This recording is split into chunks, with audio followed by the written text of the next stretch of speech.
Julia Reed sat at the end of the estate attorney's table while her brother and sister divided their grandfather's farm between them. Eric had brought a yellow legal pad. He'd already drawn a line down the middle and written farm operations on one side and sale options on the other. Caitlin kept checking the time on her phone, though she'd been the one who asked for the meeting. Their grandfather, Benjamin Reed, had been dead for 3 weeks. His work jacket still hung inside the farmhouse mudroom. His reading glasses were still on the table beside his chair. Yet Eric was talking about the farm's milking equipment as if it had belonged to nobody in particular. "The operating lease covers maintenance," he said. "That's why the farm needs to stay intact." "It covers normal maintenance," Caitlin said. "Not a roof, not a new compressor, and not whatever happens next. We should sell while the place is producing. A buyer will cut it up. A buyer will pay us." They looked at each other, not Julia. They had been doing that since the funeral, arguing across her as though she were an empty chair. The estate attorney rested both hands on a folder. "Before we go further, all three of you need to understand what this agreement does. Your grandfather's will allows a family division if all the heirs consent. Eric and Caitlin would receive the farm parcel together. Julia would receive the separate parcel on Martling Road." "The depot," Julia said. Caitlin gave her a careful smile. "Yes." Nobody called it the Reed Milk Depot unless they were remembering what it had once been. For years, it had been the old depot, the closed depot, or that building on Martling Road. At the funeral, one of Benjamin's former neighbors had called it a shame, and then changed the subject. The attorney slid a photograph across the table. It showed a low brick building with 2 loading bays, a flat metal awning, and weeds growing through the concrete. One gutter had pulled loose. The sign over the office was missing 3 letters. Julia had seen it 4 days earlier from her car. She hadn't gone inside. The parcel includes the depot building, the rear cooling platform, and the caretaker apartment, the attorney said. It also includes all attached equipment and responsibility for existing violations. Eric leaned back, "Which is why it shouldn't stay tied to the farm." Julia looked at him. "You mean tied to you? I mean, the farm can't absorb another liability." Caitlin lowered her phone. "Nobody's trying to dump anything on you, Julia." That was exactly what they were doing, but they wanted it done politely. The farm was nearly 200 acres of pasture, barns, working sheds, and the house where Benjamin had lived.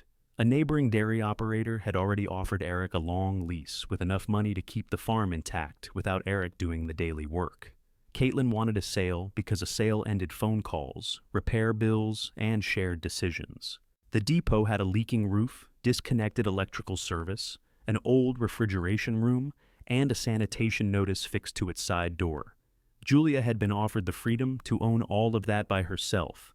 "What happens if I don't sign?" she asked. Eric's pen stopped. The attorney answered.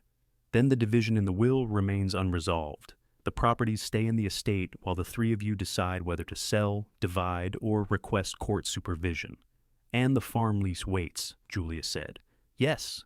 Caitlin rubbed one thumb over the edge of her phone case. She had expected Julia to sign quickly. Eric had expected it too. He understood Julia's bank account better than he understood her, and he knew she couldn't carry farm expenses for long. "We've been over this," he said. "The depot is the only clean way to separate everything."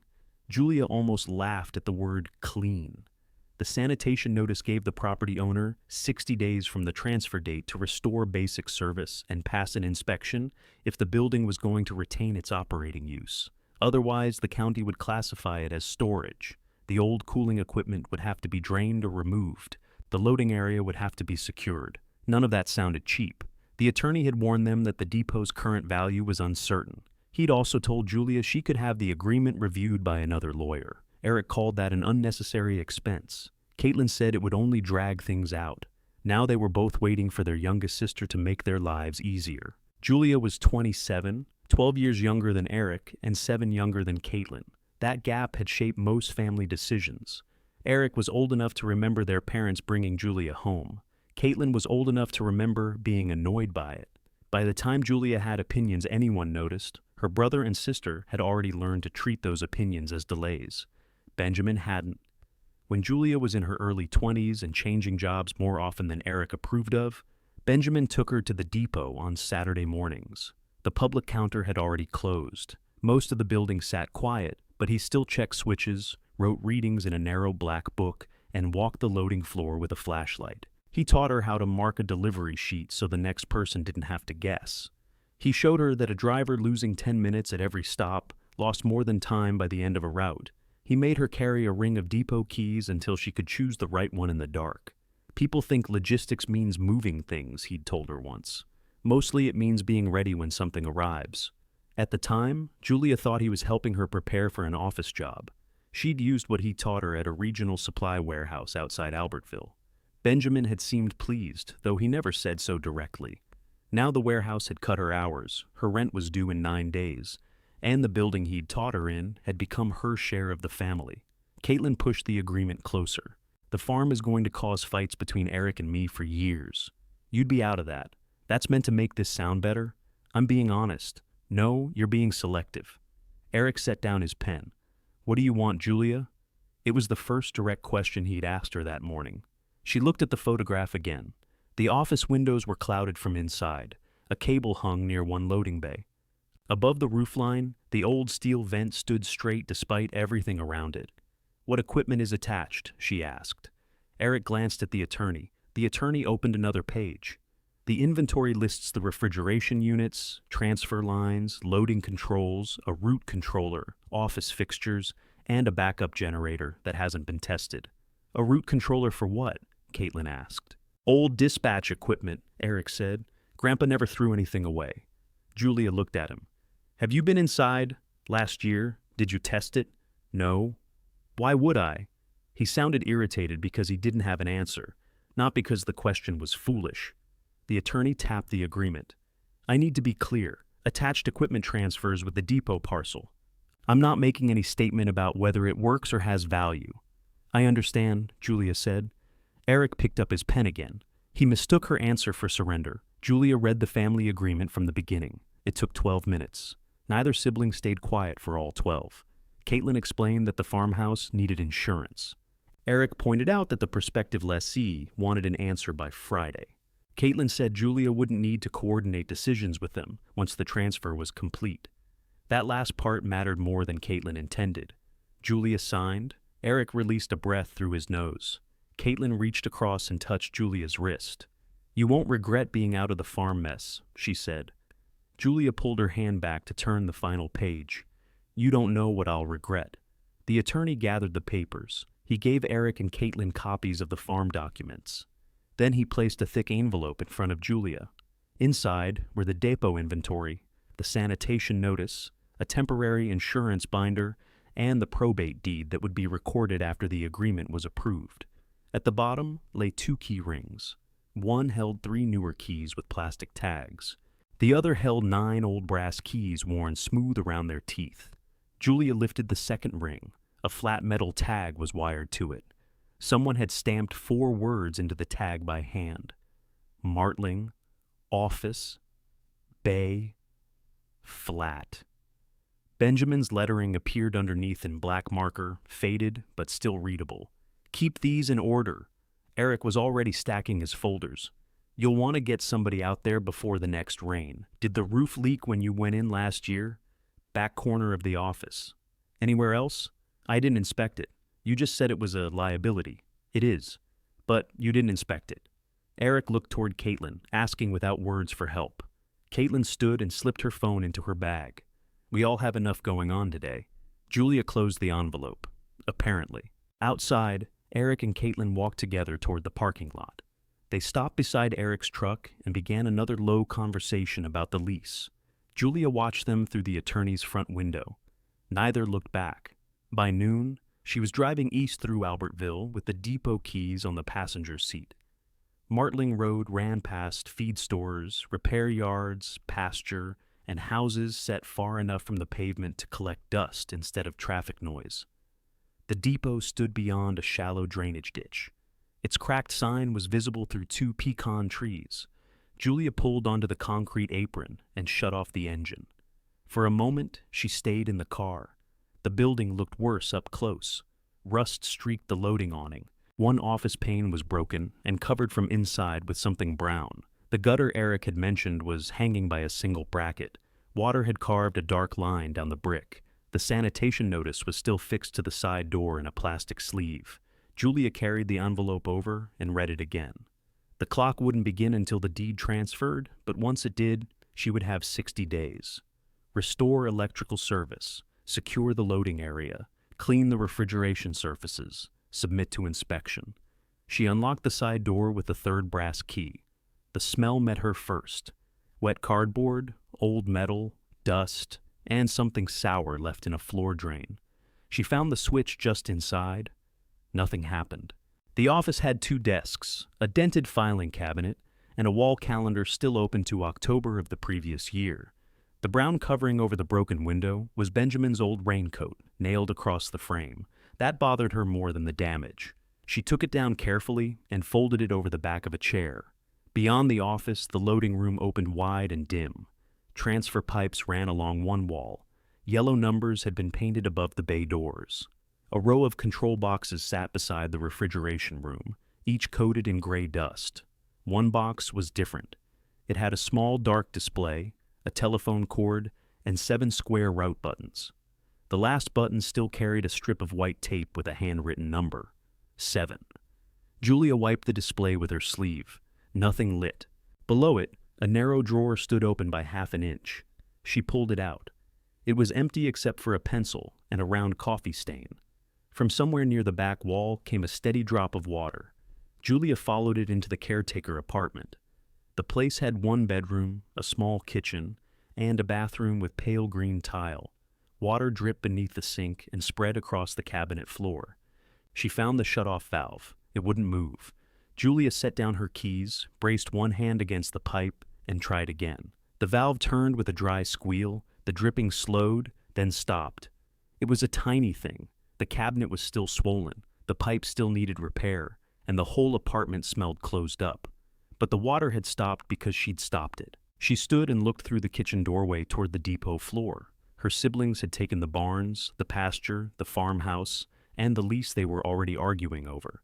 They had left her a dead building with a deadline.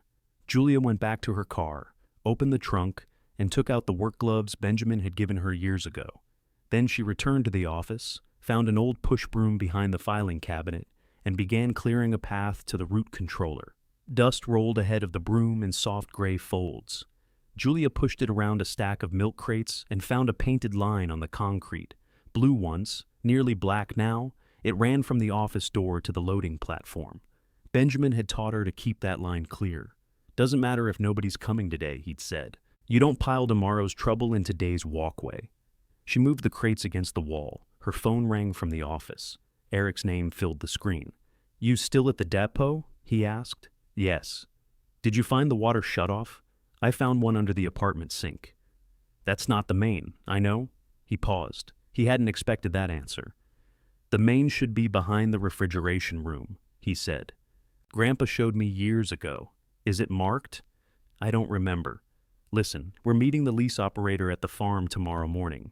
Caitlin wants to start sorting Grandpa's personal things while we're there." Julia rested the broom against the desk. "Tomorrow morning, when?" 8. "I need to work here. It won't take all day." It never took all day when Eric wanted help. It took however long he needed, and then Julia drove home with the part of her day that remained. "What are we sorting?" she asked. "Clothes, papers, kitchen stuff. We can't leave the house frozen in place." 3 weeks wasn't frozen in place to Julia. It was barely long enough for Benjamin's work jacket to stop holding the shape of his shoulders. "Can't you and Caitlin do it?" "We can, but you'll want to say." There it was. Not a request. If she came, she was useful. If she didn't, she was choosing not to belong. Julia looked through the office window at the cracked loading floor. "I'll be there at 8, she said. "Good. Bring boxes if you have any." The call ended before she could answer. She stood with the phone in her hand. Then she opened the family message thread. Caitlin had sent 6 messages since the meeting. 4 were photographs of items from the farmhouse: a glass bowl, Benjamin's old radio, a set of chipped dinner plates, his recliner. "Does anyone want these?" Eric had replied to the radio. Caitlin had marked the recliner for donation. Julia typed, "Please don't move Grandpa's work jacket." 3 dots appeared, vanished, then appeared again. "Of course not," Caitlin wrote. "I figured you'd want it." Julia should have felt relieved. Instead, she wondered why Caitlin had figured that. Because Julia had spent more time with Benjamin near the end? Because the jacket had no sale value? Because giving it to her solved one more small problem?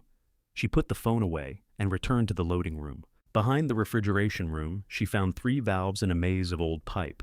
None were labeled as the main. One was green with corrosion, another had been wrapped with a red cloth strip, the third had a metal tag tied around its stem. Benjamin had scratched main water into it. Julia touched the letters with one gloved finger. Eric had known the general location. Benjamin had left the exact answer. She turned the valve until it stopped. Then she went outside and checked the meter beside the road. The small leak indicator held still. That was the first thing in the building she could call settled. She spent another hour sweeping. Under the loading platform, she found 2 unbroken fluorescent tubes in cardboard sleeves. One office drawer held spare fuses, a roll of electrical tape, and 3 sharpened pencils secured with a rubber band. A clipboard hung beside the root controller. Its paper had been removed, but the metal clip still opened cleanly. Nothing she found was valuable. Everything had been placed where a working person might need it.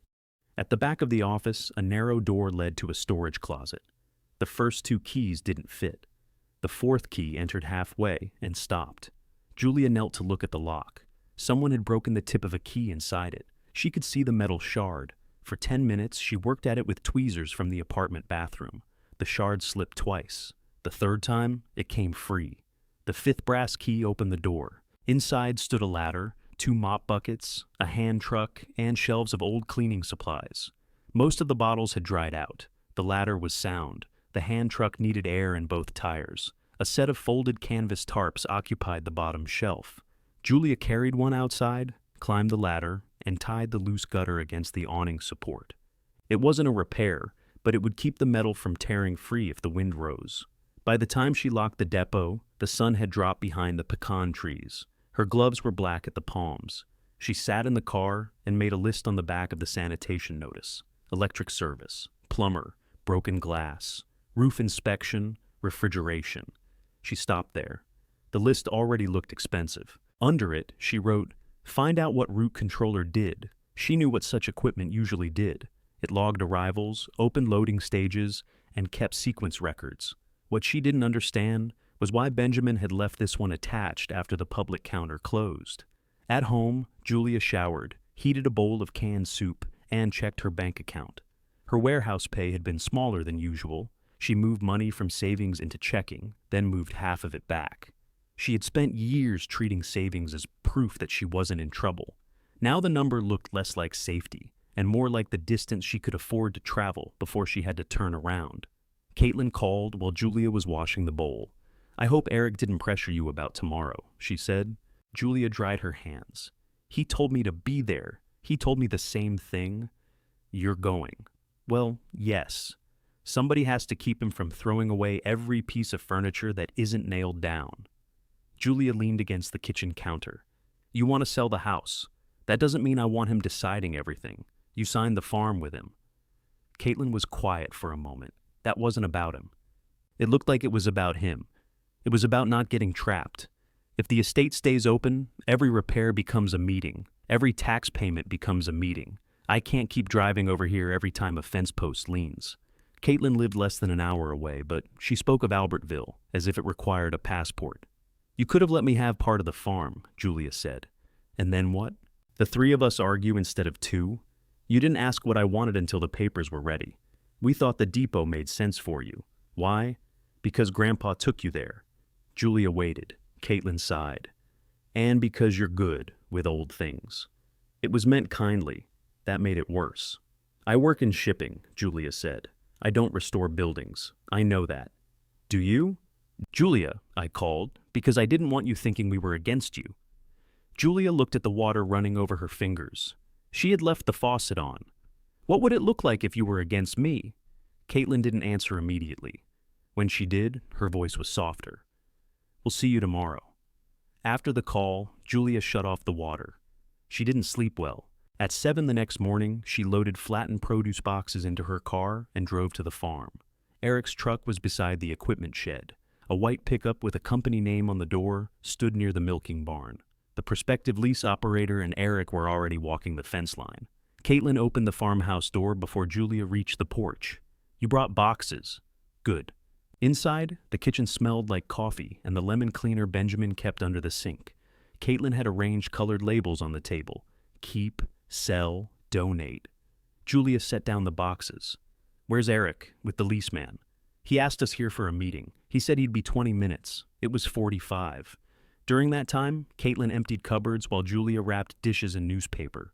They worked without talking much. Every few minutes, one of them held up an object and waited for the other to decide what it meant. Caitlin wanted the glass bowl because their grandmother had used it. Julia wanted Benjamin's heavy coffee mug with the cracked handle. They both left the chipped plates for donation. In the mudroom, Julia took the work jacket from its hook. A peppermint wrapper crinkled in one pocket. The other held 2 carriage bolts and a receipt from the electric cooperative. Julia unfolded it.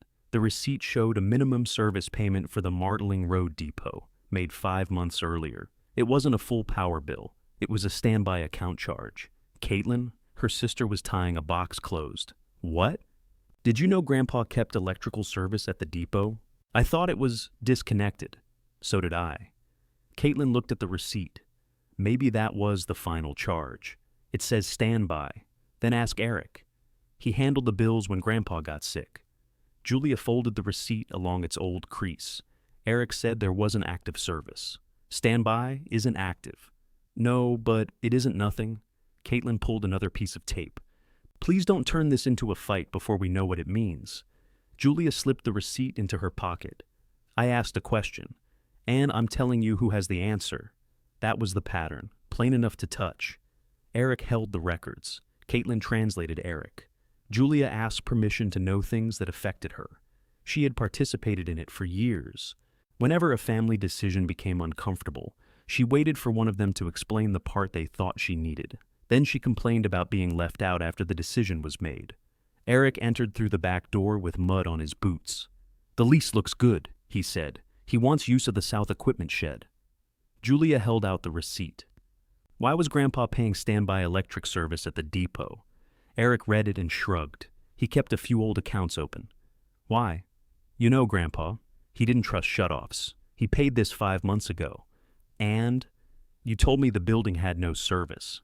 It doesn't. Standby keeps the account from being retired. You still have to request connection.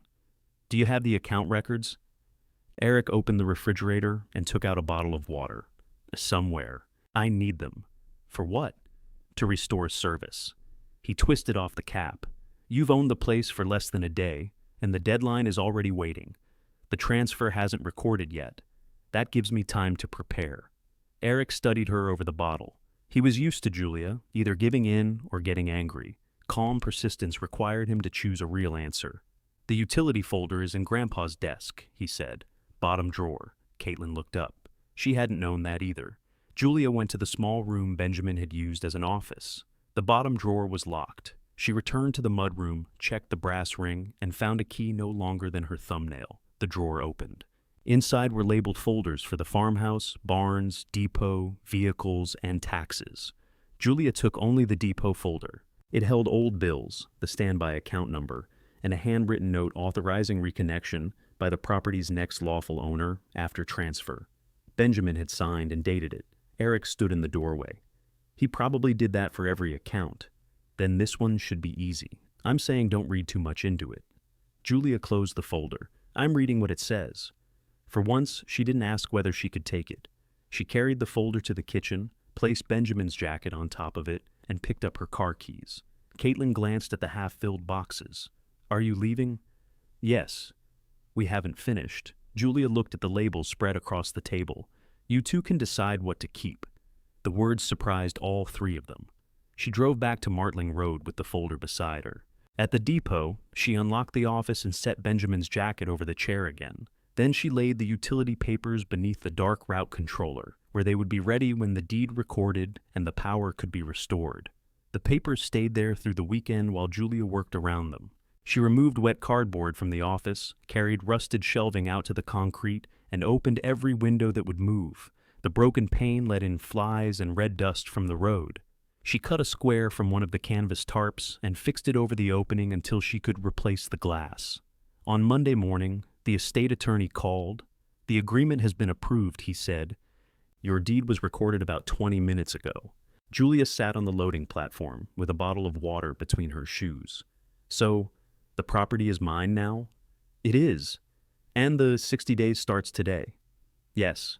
He hesitated, giving her room to reconsider something that could no longer be reconsidered. I emailed the recorded deed, he said. You'll receive the original by mail. Thank you. Julia, the family agreement settled ownership.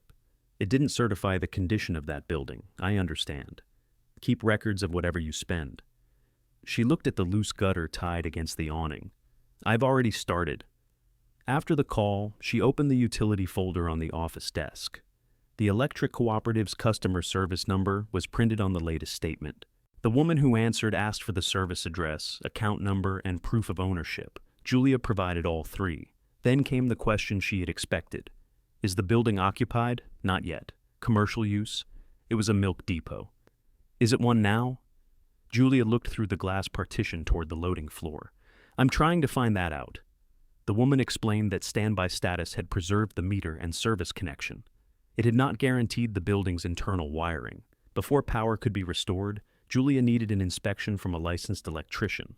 How long does reconnection take after that? Usually 1 business day.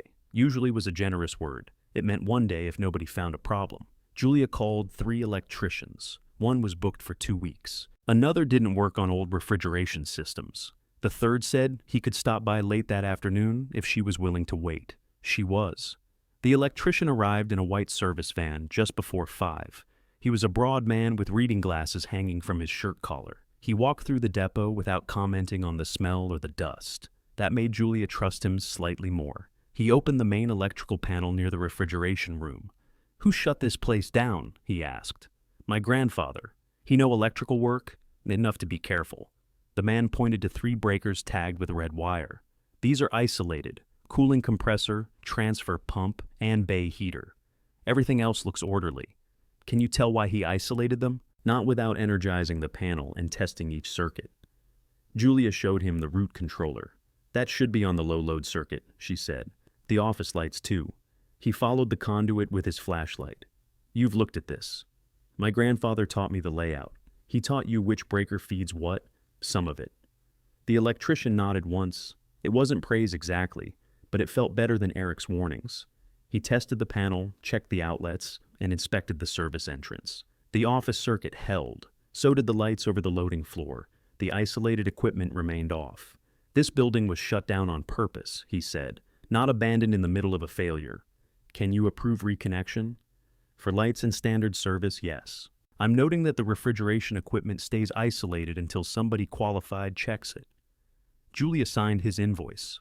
The amount took a noticeable bite from her checking account, though not yet from savings. Could the root controller come on when service is restored? She asked. If its own switch is on, it doesn't have one, then it may come on with the office circuit, and if it doesn't? He closed his tool case.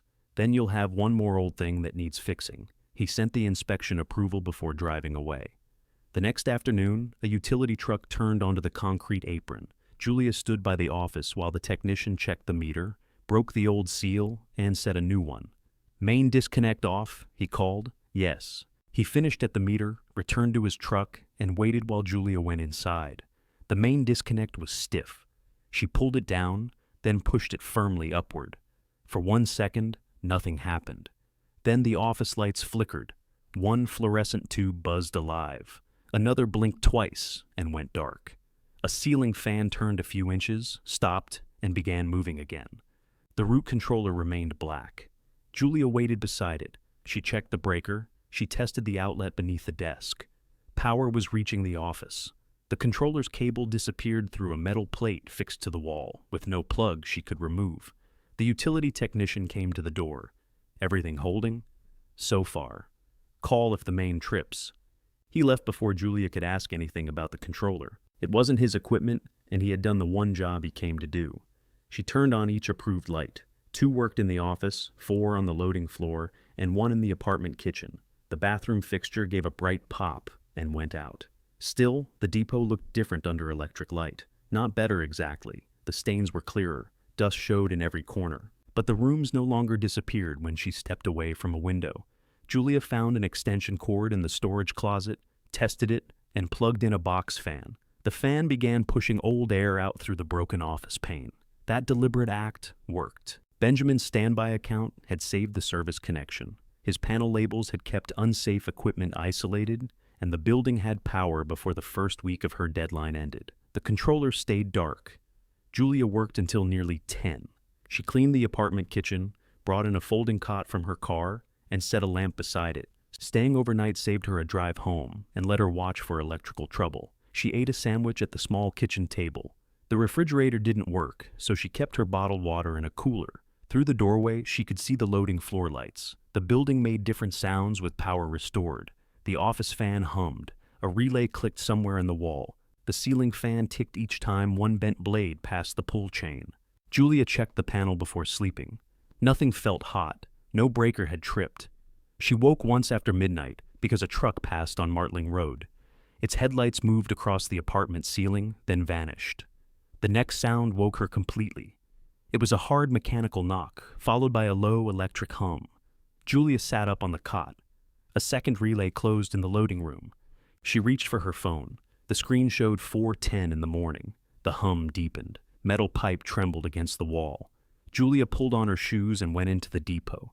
The loading floor lights were off, but a pale green glow came from beside the office. The root controller was awake. Lines of text moved across its display. The first showed the date, wrong by several months. The second showed a system check. Then the screen cleared. Route 7. Awaiting collection. Julia stood close enough to see her reflection in the glass. Behind the wall, one of the refrigeration units had started. The breaker tagged with red wire was still off, yet the cooling system was running on a separate control circuit she hadn't known existed. Cold air moved through a vent above the transfer lines. She went straight to the main panel. The isolated breakers hadn't changed. A smaller panel beside the controller now showed one green light. Julia didn't touch it. The electrician had approved lights in ordinary service, not refrigeration. She returned to the main disconnect and pulled it down. The depot went silent. The root controller's words disappeared. For several seconds, Julia stood in the dark with her phone light aimed at the panel. She had wanted the controller to work. She hadn't wanted the building to start running equipment by itself before dawn. She switched the main service on again, then opened the smaller panel. The green light returned after a few seconds. Below it was a narrow breaker labeled Schedule Control. She switched that breaker off. The controller went dark. The office lights stayed on. Julia photographed the panel, the display, and every label she could find. Then she wrote down the time and the exact message. At sunrise, she searched the office for a manual. The filing cabinet held delivery slips, tax forms, equipment brochures, and stacks of blank cleaning logs. Most dated from years before the public counter closed. None explained why the controller had awakened. She found the Sand Mountain Dairy Cooperative name on the bottom of an old route sheet. A telephone number was printed beside it. The first time she called, a recorded message said, "The office opened at 7. At 7 exactly, she called again. A receptionist answered. Julia explained that she owned the former Reed Milk Depot and needed information about a route controller. "One moment," the woman said. Julia expected to be transferred to maintenance. Instead, a second woman answered. "This is Morgan Davis." Her voice was low and alert, as though she had already been awake for hours. Julia repeated what she'd seen. "What time did the controller cycle?" Morgan asked. 4:10. "Exactly?" "Exactly." "And what did the display say?" "Route 7, awaiting collection." Morgan didn't respond for several seconds. Julia checked the phone to make sure the call hadn't dropped. "Is that bad?" she asked. "It means somebody maintained the clock sequence." "My grandfather?" "Probably." "You knew him?" "I drove for him before I worked in this office." Julia sat down at Benjamin's desk. "Then can you tell me what Route 7 is?" "I can tell you what it was. It collected from farms east and south of Albertville. The depot cooled and transferred the milk before the main haul. Why would the controller still be waiting for a collection? That's what I'd like to know. Does the route still exist?" Morgan chose her answer carefully. She had members waiting for practical solutions, but she wasn't going to build one on a dead agreement. "A route identity exists in that controller," she said. "That doesn't mean you own an enforceable route." "What would mean that?" "A current cooperative record, a valid succession entry, proof that the equipment and schedule were maintained properly." Julia looked at the filing cabinet. Where would those records be? The cooperative keeps its master ledger. Your grandfather should have kept maintenance records at the depot. I haven't found them. Then don't assume the screen promises money. It doesn't. I didn't say it did. No, but people hear an old machine wake up and start deciding what they want it to mean. Julia let that settle. Morgan wasn't mocking her. She was warning her from experience. Why did you take the call yourself? Julia asked. Because the receptionist said, read Milk Depot. Another pause followed. Benjamin ran monthly test cycles, Morgan said. At least, he used to. I saw the signal appear in our dormant equipment log. I thought it ended when he got sick. When did you last see it? I'm not answering from memory, not on something that could become a claim. What can you answer? I can tell you not to run that cooling system again until it's inspected. I can also tell you the controller's serial number will let us compare your unit with our archived equipment list. Julia read the number from the metal plate. Morgan repeated it back. That matches the depot series, she said. It's useful, but it's not enough. Useful but not enough had become the building's condition. Can you check the master ledger? Julia asked. I can confirm whether an entry exists. I can't authenticate your right to it by telephone. How long will that take? Not long. The larger problem is your deadline. The sanitation deadline, the route certification window. If that controller belongs to the dormant route, I think it does, succession has to be tested within 60 days of ownership transfer. Julia looked at the recorded deed beside her. That was Monday. Then you've already started counting. What happens if I miss it? The route closes. Not sleeps, not pauses. Closes. Outside, morning light reached the loading platform. The blue line Julia had cleared ran straight toward the silent cooling room. What do you need from me? She asked. Send the deed, photographs of the controller, and the serial plate. Keep schedule control off. I'll come look at the depot after I check our records. Morgan gave her an email address. Julia sent everything before ending the call. Then she took a clean sheet from the desk, wrote the transfer date at the top, and numbered the days beneath it. By the time she reached the 60th line, morning had filled the office. Julia taped the sheet beside the controller. Then she called a refrigeration company and described what had happened. The service manager stopped her halfway through. You energized an old system after a long shutdown. The schedule circuit energized it. Did you shut it back down? Yes. Leave it down. We need to check for pressure, leaks, and contaminated oil before that compressor runs again. When can someone come? Thursday. Thursday was 3 days away. Julia wrote it beside the 5th line on her countdown. Morgan arrived before lunch in a dark blue pickup, with the cooperative's name printed on the door. She wore work boots and carried a small canvas bag instead of a briefcase. Julia met her on the loading apron. You got here fast, Julia said. I moved something. That was all Morgan offered. She walked around the outside first, looking at the bays, the cooling platform, and the drainage channel. She pressed one boot against a loose section of concrete. Benjamin patched this twice, she said. It didn't hold. It held long enough to become somebody else's problem. Julia couldn't tell whether Morgan disapproved of him for that. Inside, Morgan stopped on the blue line. You cleared it. My grandfather didn't allow anything to sit on it. No, he didn't. She went to the controller and read the serial plate without touching the switches. Julia showed her the photographs from 410. Morgan enlarged the image of the display on Julia's phone. That's the collection prompt, she said. So the controller still recognizes the route. It recognizes a schedule and an identity. You keep making those sound different. They are different. A disconnected road sign can still have a town's name on it. That doesn't mean the road is open. Julia folded her arms. Then tell me how to find out whether it's open. Morgan glanced toward the refrigeration room. You'll need more than this box. She opened her canvas bag and removed a handheld reader with 2 cables. One connected beneath the controller, the other ran to her tablet. The display remained dark because Julia had left schedule control off.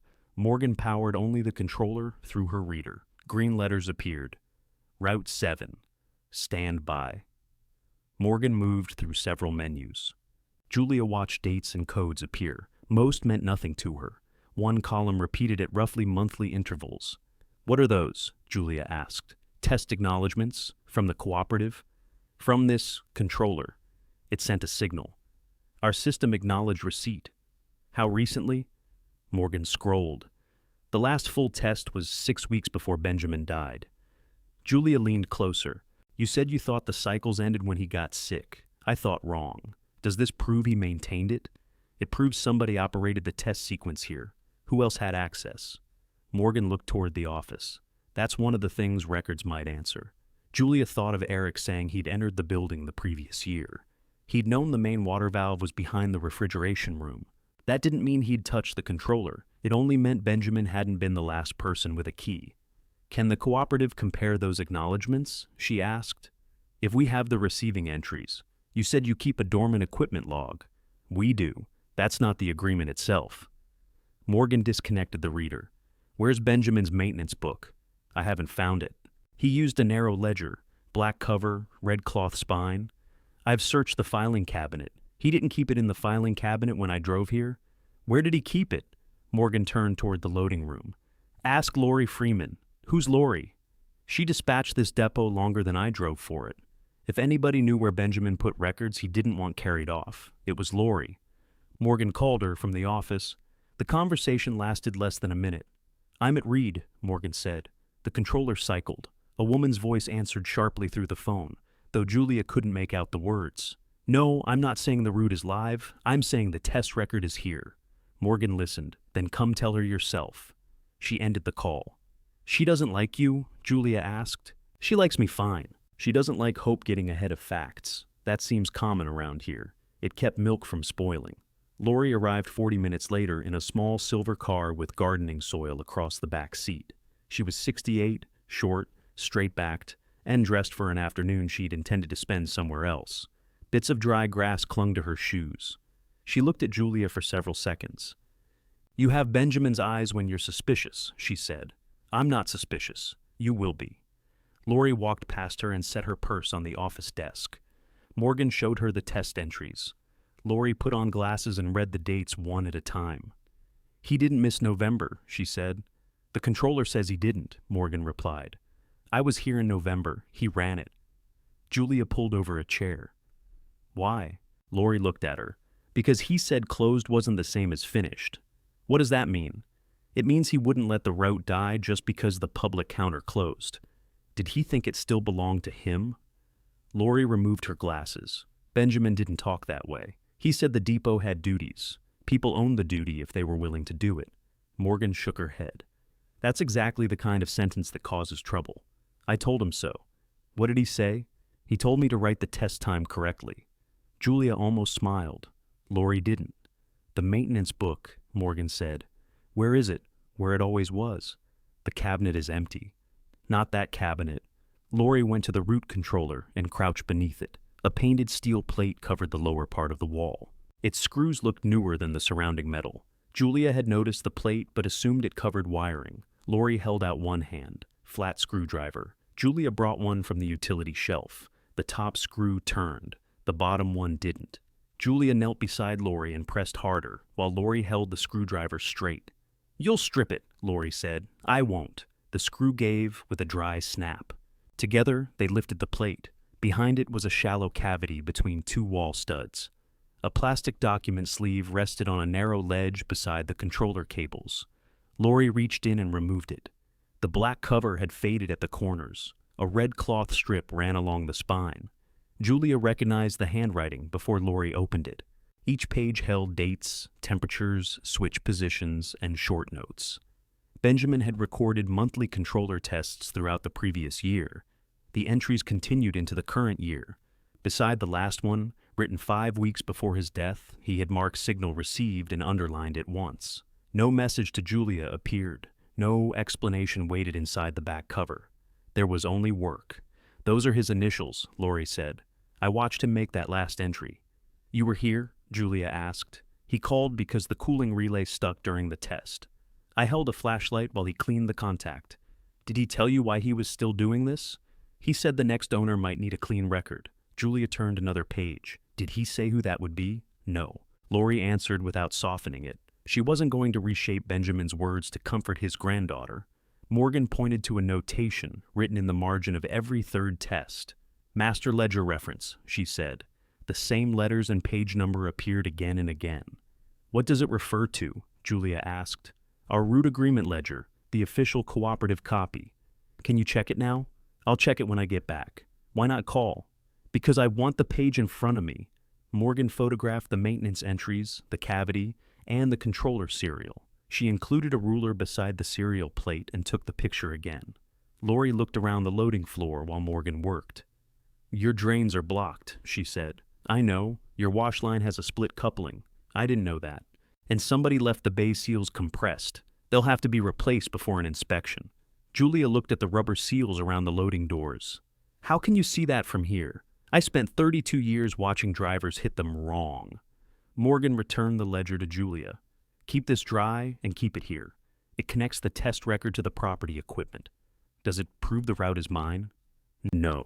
It proves Benjamin maintained the controller." That answer was smaller than Julia wanted, but it was solid. The signal at 410 hadn't been a random electrical twitch. Benjamin had kept the route sequence alive on purpose. Morgan packed her reader. "If the master ledger reference matches, we can discuss succession." "Discuss?" "You'll still need refrigeration repairs, sanitation approval, verified temperature records, and a certified collection run, all within 60 days. "Yes." Lori picked up her purse. "You'll need help with the drains." Julia looked at her. "Are you offering?" "I'm saying you shouldn't pay a plumber to clear Milkstone if I can show you where it collects." "Why would you do that?" Lori glanced at the maintenance book. "Because Benjamin asked me once whether I thought you remembered the blue line." Julia didn't know what to say. Lori rescued her from needing to. "I'm free Wednesday morning. You'll need a long hose and rubber boots." Morgan called late that afternoon. Julia was replacing the office window with a sheet of clear temporary plastic when the phone rang. "I found the ledger entry," Morgan said. Julia stepped down from the ladder. "And?" "Route 7 is listed as dormant. The test reference matches Benjamin's log." "Who succeeds to it?" "The language says the lawful owner of the Reed Milk Depot parcel may apply for succession." Julia looked at the deed on the desk. "I'm the lawful owner. You're eligible to apply. That isn't the same as approval. What's missing? A functioning depot and an authenticated run. Until those exist, there's no payment and no enforceable route. Can the entry disappear before the deadline? It closes automatically if certification isn't completed." Julia pressed the phone closer. "How much work are we talking about?" "I can't price your repairs. I can tell you the cooperative standards. Cooling, sanitation, transfer safety, controller accuracy, and one full collection sequence." The sound of tires crossed the concrete outside.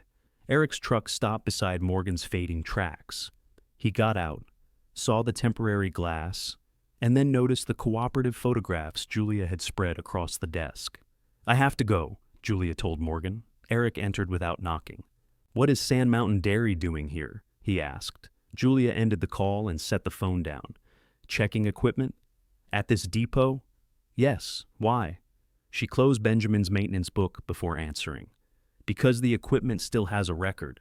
Eric's attention dropped to the black cover. For the first time since the estate meeting, he looked at the building as if leaving it to Julia might have cost him something. Eric moved closer to the desk.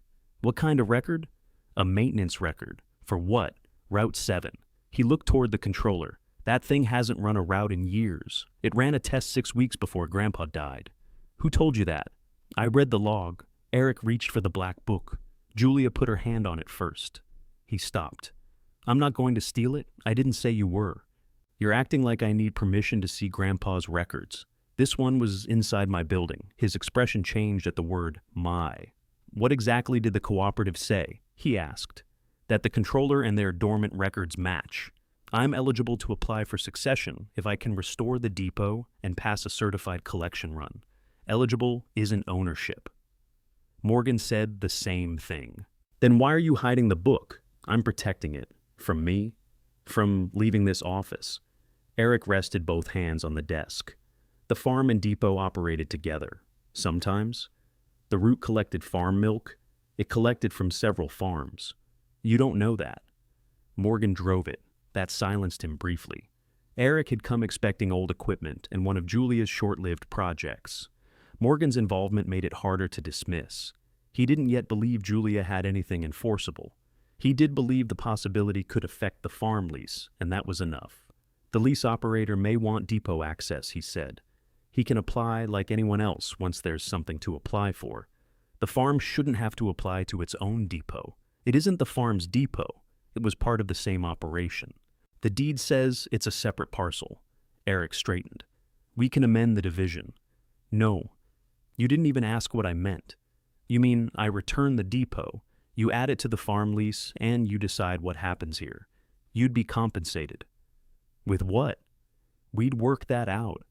Julia almost asked him to make an offer. That was the old reflex, letting Eric define the available choices and then trying to improve one.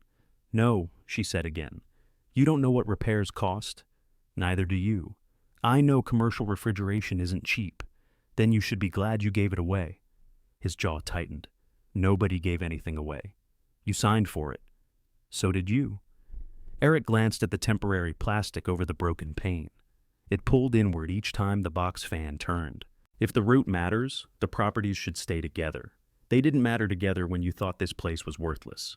I never said worthless. You called it a liability before I signed. It was one then. What changed? He didn't answer. Julia picked up the maintenance book and placed it in the filing cabinet. Then she locked the drawer. I have work to do. Eric stepped toward the office door, but stopped beside the blue line. Did Grandpa tell you about this route? No. Did Lori? No. Then don't act like you know what he intended. Julia held his gaze. You didn't ask what he intended when you took the farm. Eric left without saying goodbye. Through the window, Julia watched him sit in his truck with his phone in his hand. He stayed there long enough to make a call. Caitlin's name appeared on Julia's screen less than 10 minutes later. Julia let it ring. Wednesday morning, Lori arrived with rubber boots, a coiled hose, and a metal rod nearly as tall as she was. You own a drain rod? Julia asked. I kept the useful things when I retired. They started at the loading floor's shallow trench. Julia removed the steel grate while Lori connected the hose to the outside spigot. The water service was still off at the main. You're sure the wash line won't leak? Julia asked. It will. That wasn't my question. It's the answer you need. Lori directed Julia to open the main valve by 1/4 turn. Water moved through the pipe with a knocking sound. A thin stream appeared at the split coupling near the wall. Lori set a bucket beneath it. We can still test the drains, she said. Just don't open the valve farther. The first trench backed up almost immediately. Gray water rose around Julia's boots. Milkstone, Lori said. Minerals, fat, cleaner residue. Gets hard as mortar if it sits. They worked the rod through the drain in short turns. Julia pushed while Lori listened at the next cleanout. Stop, Lori called. Julia stopped. Pull back 2 inches. She did. Now turn. Something cracked below the floor. Water dropped with a low gulp and carried a white-gray clump into the catch basin outside. That's one, Lori said. Julia looked down the trench as the remaining water disappeared. How many? 4 drains, 2 cleanouts, 1 separator pit. They cleared all 4 before noon. The last drain fought them for nearly an hour. Julia's shoulders burned from turning the rod. Lori refused to let her force it. You break that line underground, you'll have a larger bill, she said. How do you know it isn't already broken? Because the rod comes back wet, not muddy. On the next attempt, Julia felt the obstruction shift. She turned slowly. The rod moved another foot. Water rushed through. Lori opened the wash valve farther. The split coupling sprayed the wall, but every trench drained cleanly. Julia laughed before she could stop herself. Lori shut the valve. Enjoy that until you price the coupling. It works. The drains work. Don't marry the whole building because one pipe behaved. They ate sandwiches on the loading platform. Lori had brought tomato slices wrapped in waxed paper. Julia shared a bag of chips. Did Grandpa talk about me here? Julia asked. Sometimes. What did he say? That you noticed sequence. Julia waited for more. Lori folded the waxed paper. He liked that you returned keys to the right hook. That's it? That's not a small thing in a depot. Julia looked at the brass keyring beside her. Eric thinks the route should stay with the farm. Eric thinks intact means safe. You know him well? I know how he walks into a loading bay, like the schedule should move around him. And Caitlin? She hated the smell here. That sounds like her. She also did the invoices one summer and caught 3 duplicate fuel charges. Julia hadn't known that. Lori brushed crumbs from her trousers. People aren't only the part that hurt you. I didn't say they were. No, You're still trying to decide whether you're allowed to say they hurt you at all. Julia crushed the empty chip bag into a small ball. Did Grandpa mean for me to find the log? I don't know. You saw him make the last entry. I saw him maintain the record. He didn't tell me his estate plan. He asked whether I remembered the blue line. He did. Why? Lori looked across the loading floor. Because I asked what would happen to this place when he was gone. That was his answer. It wasn't a promise. It wasn't proof that Benjamin had chosen Julia for Route 7. Still, it was the first sign that he had connected her to the depot before his death. The refrigeration technician arrived Thursday morning. Morgan came 20 minutes later with the cooperative standards printed in a binder. The technician removed access panels while Julia held a light.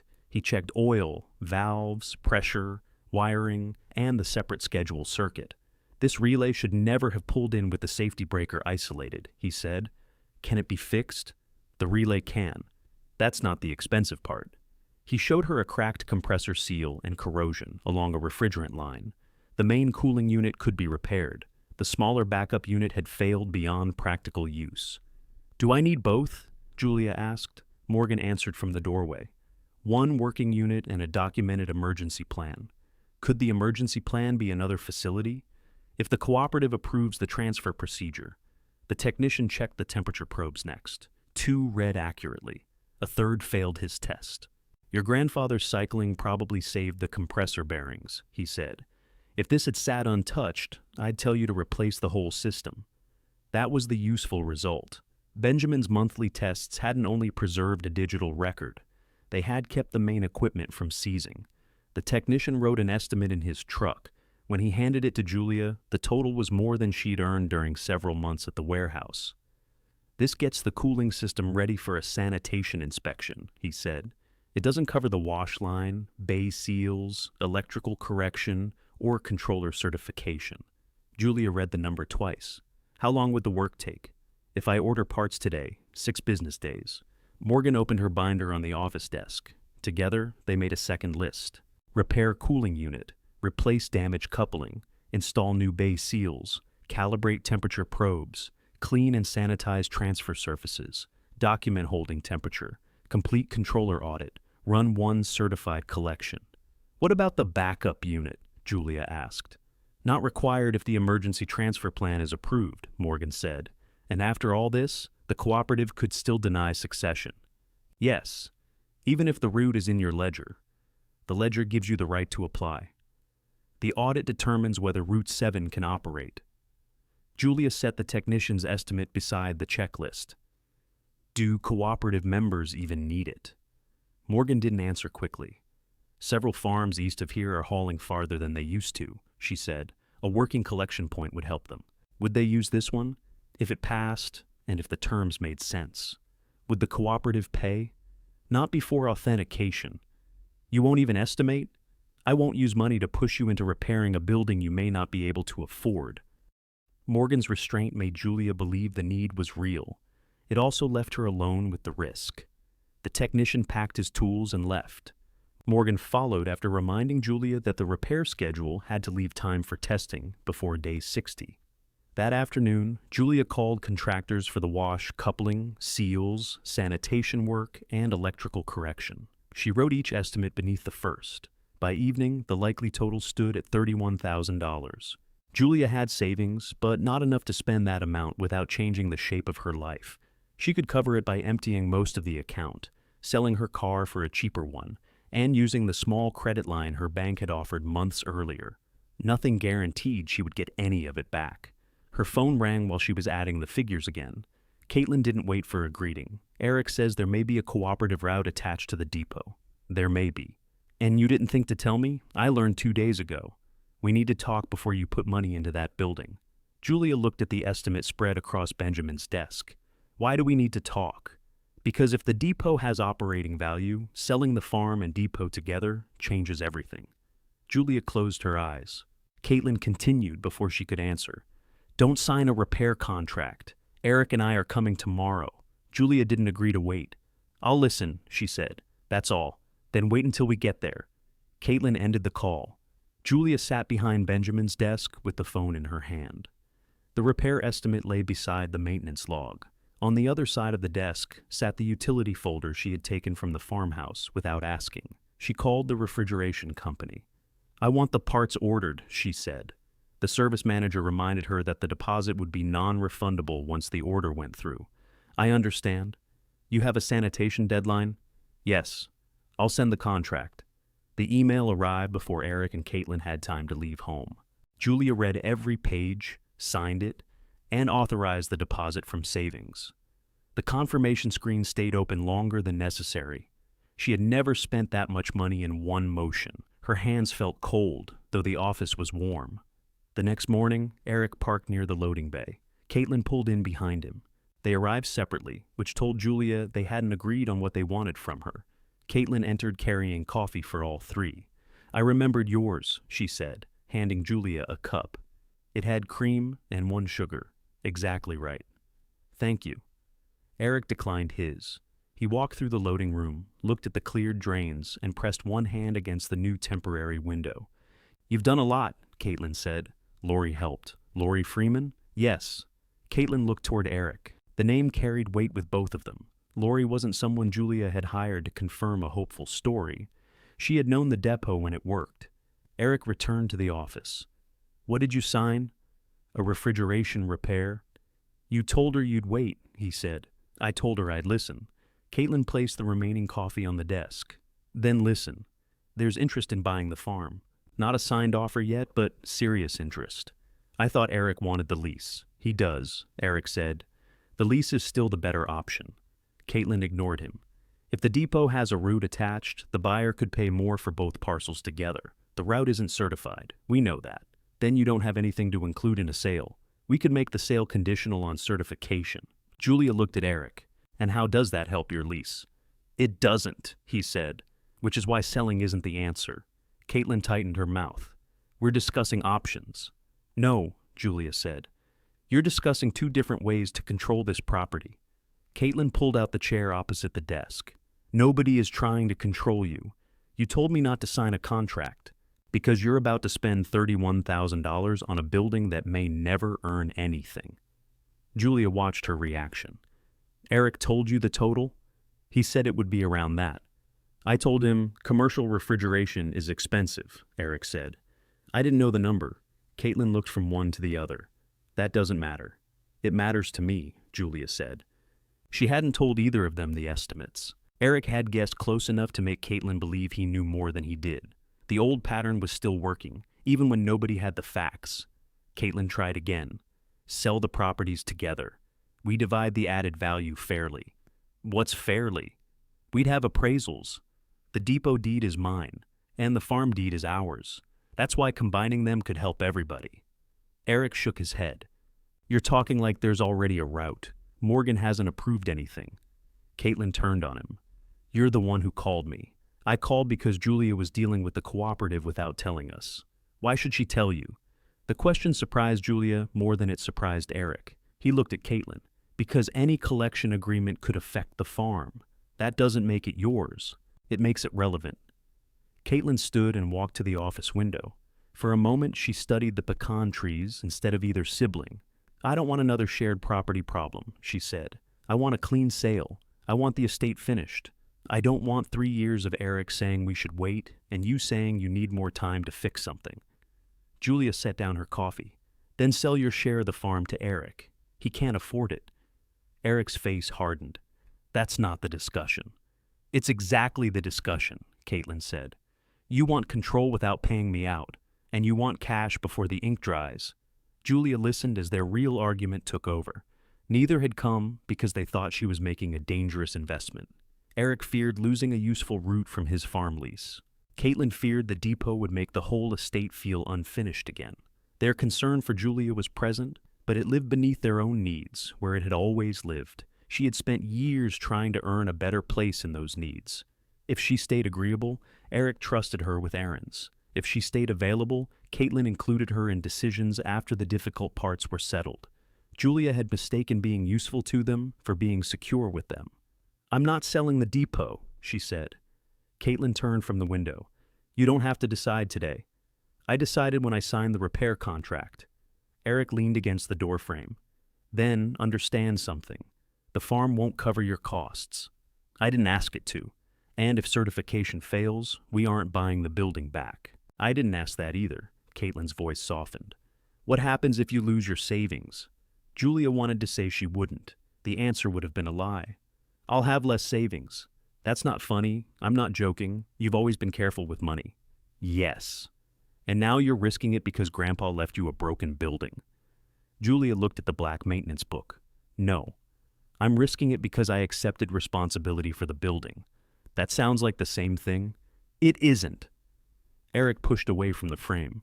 If you won't sell, transfer the parcel back into the estate temporarily. Let the lease operator fund certification.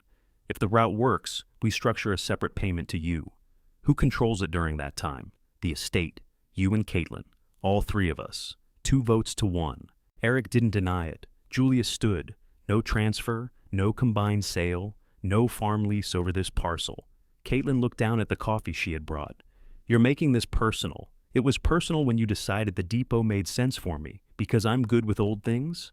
I didn't mean that as an insult, I know. That's part of the problem. Caitlin picked up her bag. At the door, she stopped beside Julia. If this goes wrong, please don't make us the people who let you do it. Julia felt the old answer rise. She nearly promised not to blame them. She nearly made Caitlin comfortable so they could leave as a family still pretending nothing had changed. Instead, she said, You did let me do it. You signed the property over. Caitlin's face closed. She left without taking the untouched coffee.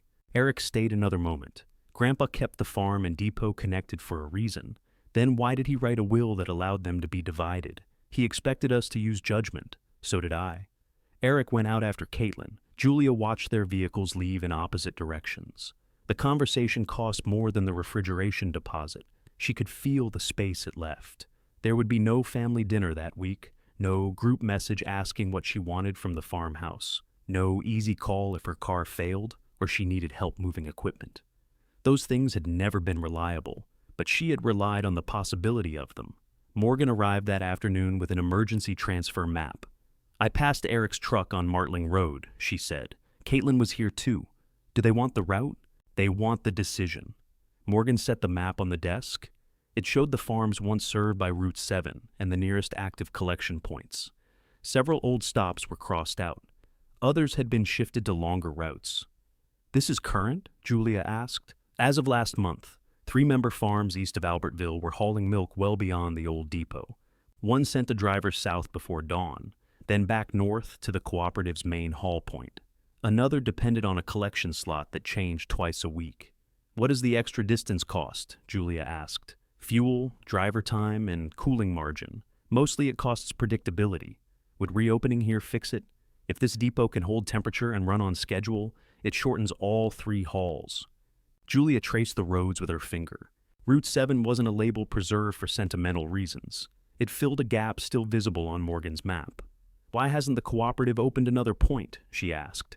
We don't own a suitable building in the service area. We can reroute trucks. We can't create clean refrigerated transfer space out of a parking lot. And you still can't promise payment. No. Can you promise members would be allowed to use it? If Route 7 passes, access has to be offered under the cooperative's published terms. You couldn't reserve it for the Reed farm. I wouldn't. Morgan studied her. Your brother may expect that. He expects the farm to come first. Benjamin didn't run it that way. Julia looked up. The Reed farm used Route 7, Morgan said. It didn't own the schedule. If Benjamin delayed 3 other loads to favor his own, he would have lost the agreement. That changed the shape of Eric's argument. The depot had worked beside the farm, but its value came from serving beyond it. Julia had begun repairs to prove she hadn't accepted something worthless. That goal now felt too small. Even a successful certification would mean little if she treated the route like a prize to hold over her siblings. What would dependable operation require? She asked. Someone here before collection, daily temperature records, clean transfer equipment, a backup procedure, no exceptions for family. Julia pulled a clean sheet from the desk. Morgan watched her write. I thought you wanted to know whether the route paid, she said. I do. Then why are you asking about daily work? Because if I spend $31,000 only to prove Eric wrong, I'll have spent it for the wrong reason. Morgan sat across from her. What's the right reason? Julia looked through the office window at the cleared blue line. to make this place useful again. She called the bank before closing time. She accepted the credit line, arranged the transfer from savings, and scheduled the remaining repair payments.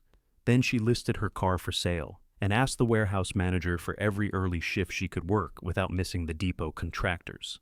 By sunset, the money was committed. The route still wasn't hers. The payment still wasn't real, but Julia's decision had moved beyond either question. She was going to build a working collection point and give Route 7 a fair chance to survive. The first parts arrived the next morning. Julia signed for boxes of seals, gauges, tubing, and one new temperature probe. The refrigeration crew spread protective cloth across the loading floor and removed the damaged line. Their tools made sharp, clean sounds inside the quiet building. Julia taped Morgan's standards beside her 60-day sheet.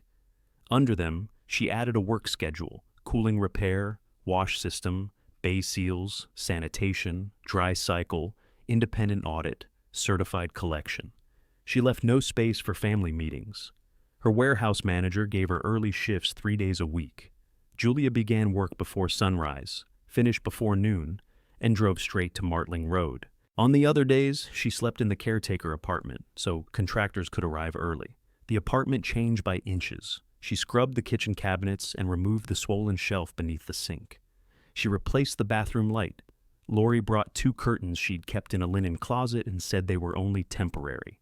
They fit the bedroom windows exactly. "You measured these," Julia said. "Years ago." "For what?" Benjamin asked, whether the apartment could be made decent again. "When?" "Last fall." Julia held one curtain against the window. "Did he say who would live here?" "No." Lori handed her the other panel. "You keep asking for sentences he didn't leave." "I know." "Then stop making me disappoint you." They hung the curtains without discussing it again. On the loading floor, the work moved faster. The refrigeration crew replaced the cracked seal, cleaned the compressor contacts, and fitted the new line. An electrician rewired the schedule relay so it couldn't bypass the safety circuit. The damaged wash coupling came out in 2 corroded pieces. Julia kept every removed part in a labeled box until Morgan could photograph it. She recorded dates, invoices, and serial numbers in a new binder. Benjamin's black maintenance log stayed in the locked filing cabinet unless she needed to compare an entry. Lori watched the record, keeping with approval she tried not to show. "You put the date on the outside of the folder," she said. "That's where it belongs. Some people put it inside, then you have to open it." "Exactly." It was the closest Lori came to saying well done. The new bay seals arrived rolled inside long cartons. Julia and Lori pulled out the old rubber, cleaned the channels, and worked the replacement strips into place. The material resisted every turn. Halfway around the first bay, Julia's hands cramped. "Take 10 minutes, Lori said. "I'm fine. You're bending the seal." Julia looked down. Lori was right. The rubber had twisted where Julia had forced it through the corner. She backed it out 6 inches and sat on the loading edge. Lori handed her water. "Speed comes after correct." "Grandpa said that." "He got it from me." Julia laughed. "I'm serious," Lori said. "He used to hurry every closing job because your grandmother waited supper on him. I told him the fast work only gets you home early if you don't come back tomorrow to repair it." Julia drank the water. "Did you two always argue?"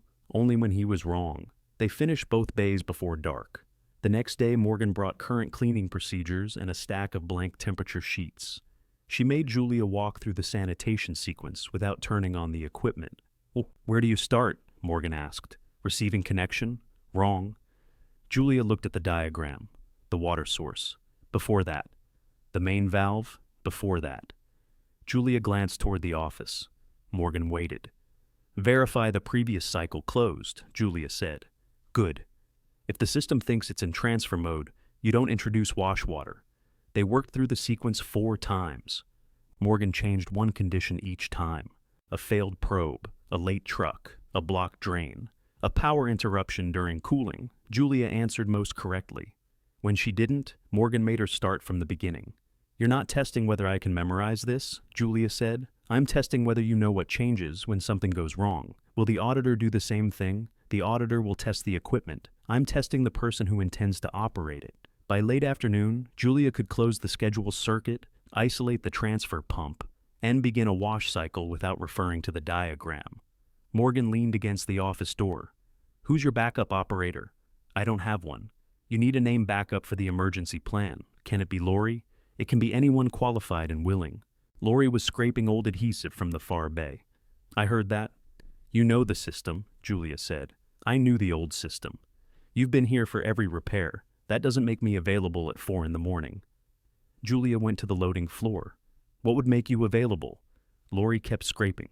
A schedule. A key. No assumption that retired means waiting by the phone. That's fair. And if I say no on a day I'm not scheduled, you don't make that face. What face? The one you're making. Julia relaxed her mouth. Would you agree to 2 scheduled mornings a month until I train someone else? 3. You'll need sleep more than you think. Morgan wrote Lori's name into the draft emergency plan. That small agreement mattered. Julia was no longer asking for rescue whenever work became too much. She had offered a defined role, and Lori had accepted defined terms. On Friday, they ran water through the wash system. The repaired coupling held. Each spray head opened in sequence. Water moved through the transfer lines, crossed the clean surfaces, and drained into the trench without backing up. Lori stood beside the separator pit and watched the flow. Clear, she called. Julia advanced the controller to the next step. The pump changed pitch. A red indicator turned green. Morgan checked the cycle time against her watch. Within standard. Julia let out a breath. The system completed the wash and shut itself down. No water stood on the floor. No fitting leaked. No breaker tripped. Morgan signed the bottom of the cleaning sheet as a witness, then drew a line through the space labeled Approved. This is not approval, she said. I know. It's one completed wash cycle. I know that too.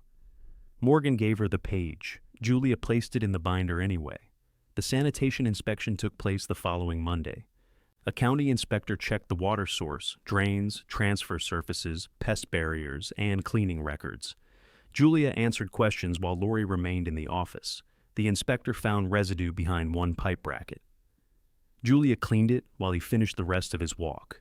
He returned, checked the bracket again, and signed the sanitation form. Conditional operating clearance, he said. Valid for testing and 1 certified collection. Full operating status depends on that result. It was the first outside approval the building had received since Julia took ownership. She wanted to call Caitlin. The impulse came so quickly that Julia already had the phone in her hand. For years, every small success had needed a family witness before it felt complete. A better warehouse schedule, a repaired car, a rent increase she managed without asking anyone for help. She told Caitlin, waited for her response, and measured the event by how much interest came back. Julia looked at the signed form. Then she photographed it for the repair binder and sent the required copy only to Morgan. The success didn't need family approval to be real. Morgan replied within 5 minutes. Scheduled a dry cooling cycle for 4:10 tomorrow. I'll be there. Julia slept in the apartment that night. At 3:45, she made coffee and opened the loading bays. The new seals lifted without catching. Cool pre-dawn air moved across the floor. Lori arrived at 4. You're early, Julia said. So are you. Morgan came 5 minutes later with 2 calibrated temperature readers and a roll of numbered seals.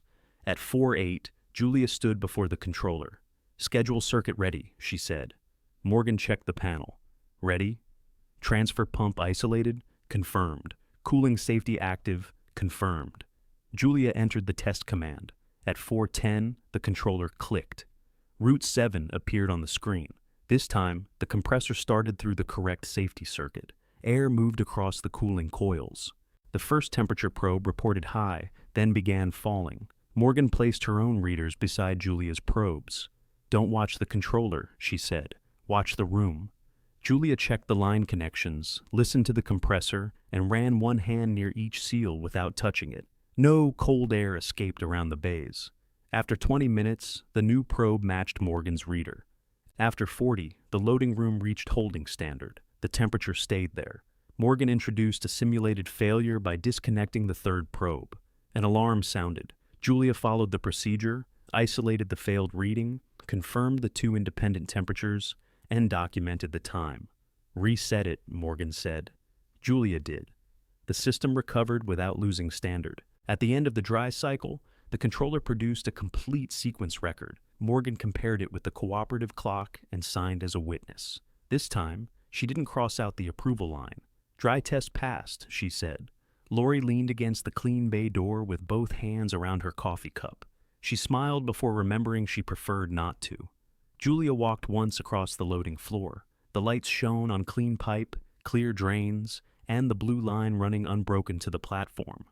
The building had done something useful in front of people who understood the work. Morgan began gathering her readers. "What happens next?" Julia asked. "I submit the dry test and request an independent auditor. How soon?" "If the records are accepted, we can schedule the controller audit and certified collection within 2 weeks. That leaves enough time. It leaves no room for a failed run." Julia closed the loading bay. "Then we don't fail it." Morgan looked toward the office. "Before the run, I have to notify affected cooperative members that Route 7 may return to service. Why? Because they need a chance to request collection and review the published access terms. The Reed Farm is a member. Yes. So Eric gets the notice. Eric and Caitlin are listed as the current farm owners. Both will receive it." Julia thought about keeping the test quiet until certification. It would have been easier. Eric couldn't challenge a plan he didn't know existed. But a hidden route serving selected people would only repeat the control she had refused to give him. "Send the notice," she said. "Same terms to everyone." Morgan submitted the dry test from Julia's office. Before leaving, she showed Julia the bulletin scheduled for release. It gave no promise of payment. It made no statement that succession had been approved. It listed a proposed certification date, the depot address, and the rules every member would follow if Route 7 passed. Julia approved it. At noon, the bulletin went to the cooperative members. The Reed Farm now knew exactly when her plan would be tested. The first response came from Caitlin. She sent it through the cooperative address listed on the bulletin, not the family message thread. "The Reed Farm is interested in supplying milk for the certification run. Please contact both owners before scheduling." Morgan forwarded it to Julia. "This is useful," she said over the phone. "The farm is close, the volume works, and the old route sequence began there. Did Eric agree? Both owners have to confirm. He won't." Then Caitlin's response isn't enough. Julia called her sister. Caitlin answered on the second ring. "I assumed Morgan would contact us." She did. "She needs Eric's agreement too." "I can handle Eric. What do you want? Why does everything have to be a trade with you now?" "Because yesterday you wanted a combined sale." Caitlin exhaled. "The farm needs a reliable outlet. If the depot passes, using it could help the lease and the sale value. That's true for every farm on the route." "We aren't every farm. Under the cooperative terms, you are." Caitlin went quiet. Julia could hear a cabinet close in the background. Her sister was probably at the farmhouse, still sorting Benjamin's life into labeled boxes while telling herself the work was practical. "I'm trying to support you," Caitlin said, "then confirm the load without conditions." "I didn't say there were conditions. You didn't have to." Caitlin lowered her voice. "We need an agreement that you won't sell or assign the route separately before we settle what happens with the farm. I can't sell something I don't own yet. Then agreeing should be easy." "No." "Why?" "Because you're using the test load to reach into the depot. We're protecting the farm." "From what?" "From losing something Grandpa built around it." Julia looked at Morgan's route map. He built it around several farms. The Reed name is on the building. The cooperative rules are on the route. Caitlin's patience broke first. "You would not have this chance if Eric and I hadn't let you take the depot." Julia felt the sentence land. Caitlin heard it too. Neither spoke for several seconds. Finally, Julia said, "You didn't let me. I accepted what you didn't want. I didn't mean it that way." "You did when we signed." Caitlin's voice became careful again. "If you won't give us any protection, I can't promise the farm load. Then don't." Julia ended the call before she could bargain against herself. An hour later, Morgan called again. "Eric declined participation," she said. "Did he give a reason?" "He said the farm owners haven't resolved how the depot affects their operations. It doesn't affect their operations unless they choose to use it. That's what I told him." "Did he mention ownership?" "No. He said he wouldn't send milk through equipment operated by someone without commercial dairy experience." Julia sat very still. "What did you say?" "I said experience is one reason we require an independent audit. He called me unqualified. He raised a safety concern as a cooperative member. I documented it. You know I passed the dry test. I also know he's your brother, and I'm not entering that argument for you. Does his complaint stop certification? Not by itself. The phrase by itself made Julia straighten. What else happened? One of the other farms withdrew interest this morning. After the bulletin? After speaking with Eric. Julia rose from the desk. What did he tell them? That the depot transfer is causing a family dispute, and the route may not survive it. He doesn't know that. No, but the member doesn't want a load tied up while relatives argue over the result. Can milk get tied up? If the test fails sanitation or temperature, the load can't continue through normal collection. We have disposal procedures, but nobody volunteers for that risk casually. So I lost 2 possible test loads. You lost the easiest one and one backup. Julia walked to the loading platform. The refrigeration unit was running a scheduled holding test. Its new line remained dry. The temperature sheet showed steady readings. Who's left? She asked. A member southeast of here. Longer haul to your depot. Smaller load. Is it enough? Barely, if the auditor accepts the route sequence. Will they still do it? They want written assurance that the cooperative will take responsibility for the milk after it passes through the certified transfer point. That sounds reasonable. It is. It also means we need the independent auditor present for the entire sequence, not only at the depot. When is the next available date? Morgan paused. The date we proposed is gone. I couldn't hold it without a confirmed load. Julia looked at the countdown beside the controller. How much time do I have? 23 days. And the auditor? I'm checking. Check now. I am checking, Julia. The call ended. That afternoon, Eric arrived at the depot again. This time, he stayed outside. Julia met him on the loading apron. You called the other members, she said. I called people who may put milk through this building, to tell them I'm unqualified, to tell them the truth. The equipment passed its dry test. You passed one controlled exercise with Morgan standing beside you. That's what training is. Eric looked toward the open bay. The clean floor and repaired seals gave him less to criticize than before. You're moving too fast, he said. I have a deadline. Then stop. No, you'll lose $31,000. That's mine to lose. It won't stay yours. When this fails, you'll ask the family for help. You mean I'll ask you? Yes. Eric said it without hesitation. That was how he saw the family. Help came through him, which meant choices eventually did too. I'm not asking, Julia said. Not today, not afterward. You sold your car. She hadn't told him. The buyer had collected it that morning. Julia had arranged to use an older hatchback she could afford outright, but the transaction wouldn't be finished until the next day. How do you know that? She asked. Caitlin saw the listing. So, the two of you are tracking what I sell now? She's worried. You called cooperative members and told them not to trust me. I told them to be careful, because I wouldn't transfer the depot back, because you don't understand the risk. Julia stepped closer, then explained the risk without asking for control. Eric opened his mouth, then closed it. The only risk he could explain was the one Julia already understood. Failed certification, lost savings, a building still needing maintenance. His real concern was different. If Julia succeeded alone, he could no longer treat her choices as temporary until he approved them. He looked past her toward the route controller. Agree that the Reed farm gets first access, he said. Caitlin and I will confirm the test load. I'll tell the other member the family issue is settled. The terms are published. Family access can still come first. No. You'd rather risk the route? I'd rather lose it under fair terms than keep it by making the depot yours in practice. Eric shook his head. That's pride. No. Pride would be pretending I don't need the farm load. I do. I'm still not buying it with control. He walked back to his truck. Before getting in, he turned. Grandpa wouldn't have shut his own farm out. I'm not shutting it out. You are. Eric drove away. Lori arrived half an hour later and found Julia cleaning an already clean transfer fitting. You'll wear the threads down, she said. Julia stopped. Lori took the cloth from her. What happened? Eric called members. I heard. How? People called me to ask if the place was safe. What did you tell them? That I wouldn't stand inside it if it wasn't. Julia leaned against the pipe. Did that help? One believed me. One said family fights spread. That sounds about right. Lori set the cloth on a shelf. You could use the Reed farm load, not under their condition. What condition? First access. Family preference. Lori's expression settled into something firm. Benjamin would have refused that. Eric says he wouldn't. Eric wasn't dispatching. Would Grandpa have risked losing the route over it? Yes. The answer came so quickly that Julia stared at her.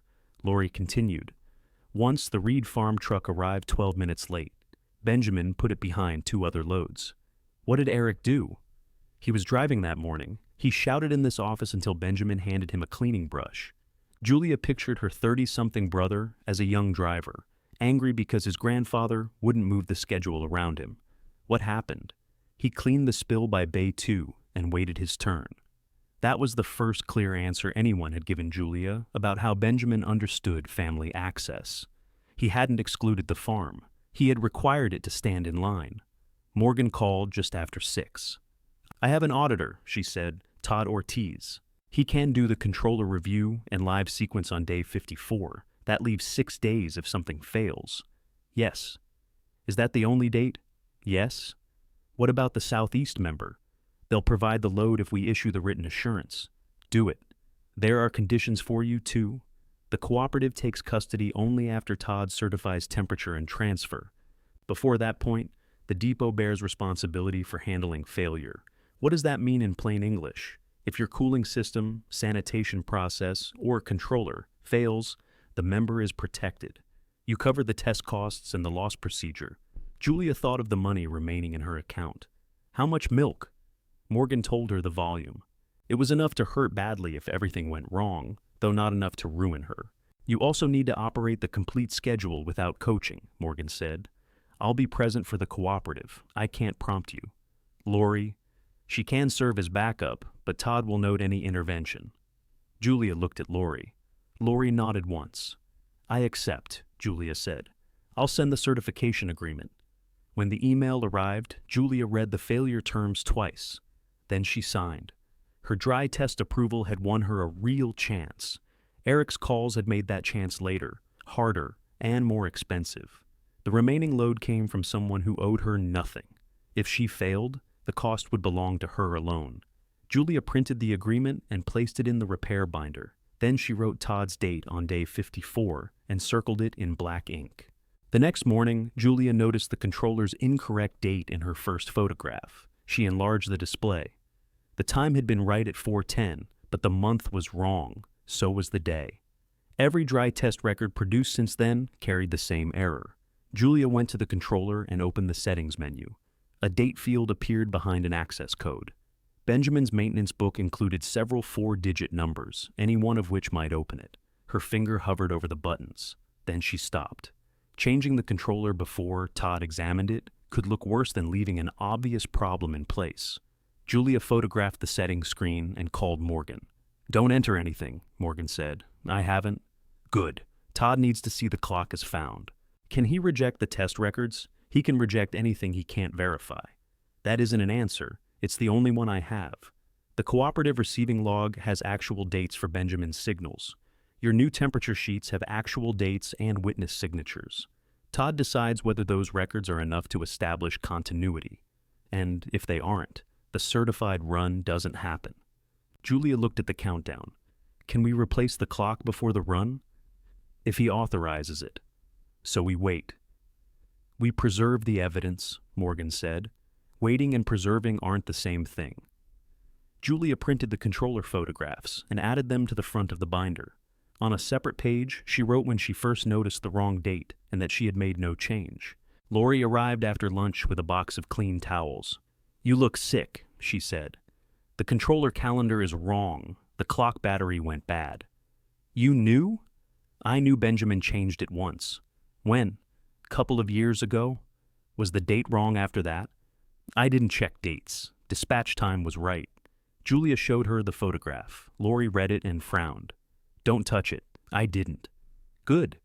Everyone keeps saying that, like I usually alter evidence for fun. Everyone keeps saying it because you've put most of your savings into a deadline. They spent the afternoon preparing for the live sequence. Lori checked Jose gaskets while Julia cleaned the receiving connection. They counted seals, labeled sample containers, and placed backup thermometers beside the transfer station. The work settled Julia better than reassurance could. At 6, a vehicle stopped outside. Caitlin entered through the office door carrying a folder. I spoke to Eric, she said. That must have been difficult. He'll release the farm load. Julia set down the sanitation checklist. Under what condition? No condition. None? He wants the certification done correctly. Yesterday he wanted first access. He still thinks the farm should have priority, but I told him holding back the load makes us look unreasonable. There was honesty in that answer, though not generosity. The other member already committed, Julia said. You can change the schedule. No? Caitlin placed the folder on the desk. The Reed farm is closer. It's the original first stop. Morgan said that herself. The current load is approved. You haven't collected it. They accepted the risk after Eric called people away. Caitlin looked toward the controller. You'd rather use a stranger's milk than ours? I'd rather keep the commitment I made.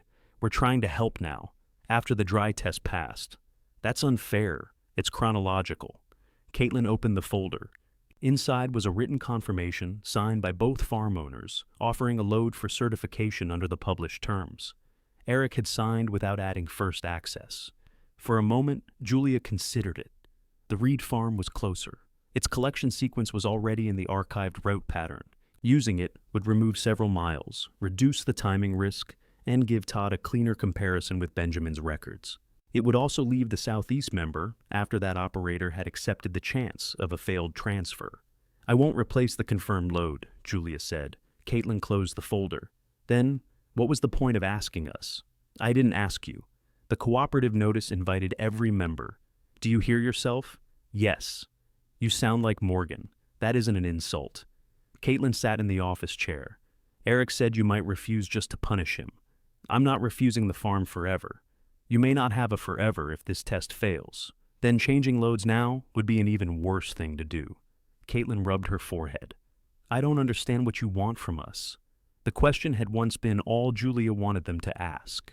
Now that it came, she didn't need to turn it into an appeal. I want you to use the same door as everyone else. We're your family. Yes, that should mean something. It does. It means I'm not going to use the depot to hurt you. It doesn't mean you move ahead of the person who said yes when you said no. Caitlin looked down at the folder. If the route passes, will the farm be allowed to use it? She asked, under the published terms. No first access. No ownership share. No, and no combined sale. No. Each answer removed another version of the future Caitlin had been trying to preserve. She rose slowly. Eric won't accept that. He doesn't have to accept my ownership. He has to respect it. Caitlin took the folder and left. Lori had heard the conversation from the loading room. She waited until Caitlin's car was gone. You could bar the farm entirely, she said. I know. Eric interfered with certification. I know that too. Some people would call it sensible. Would you? No. Julia picked up the checklist again. Then why bring it up?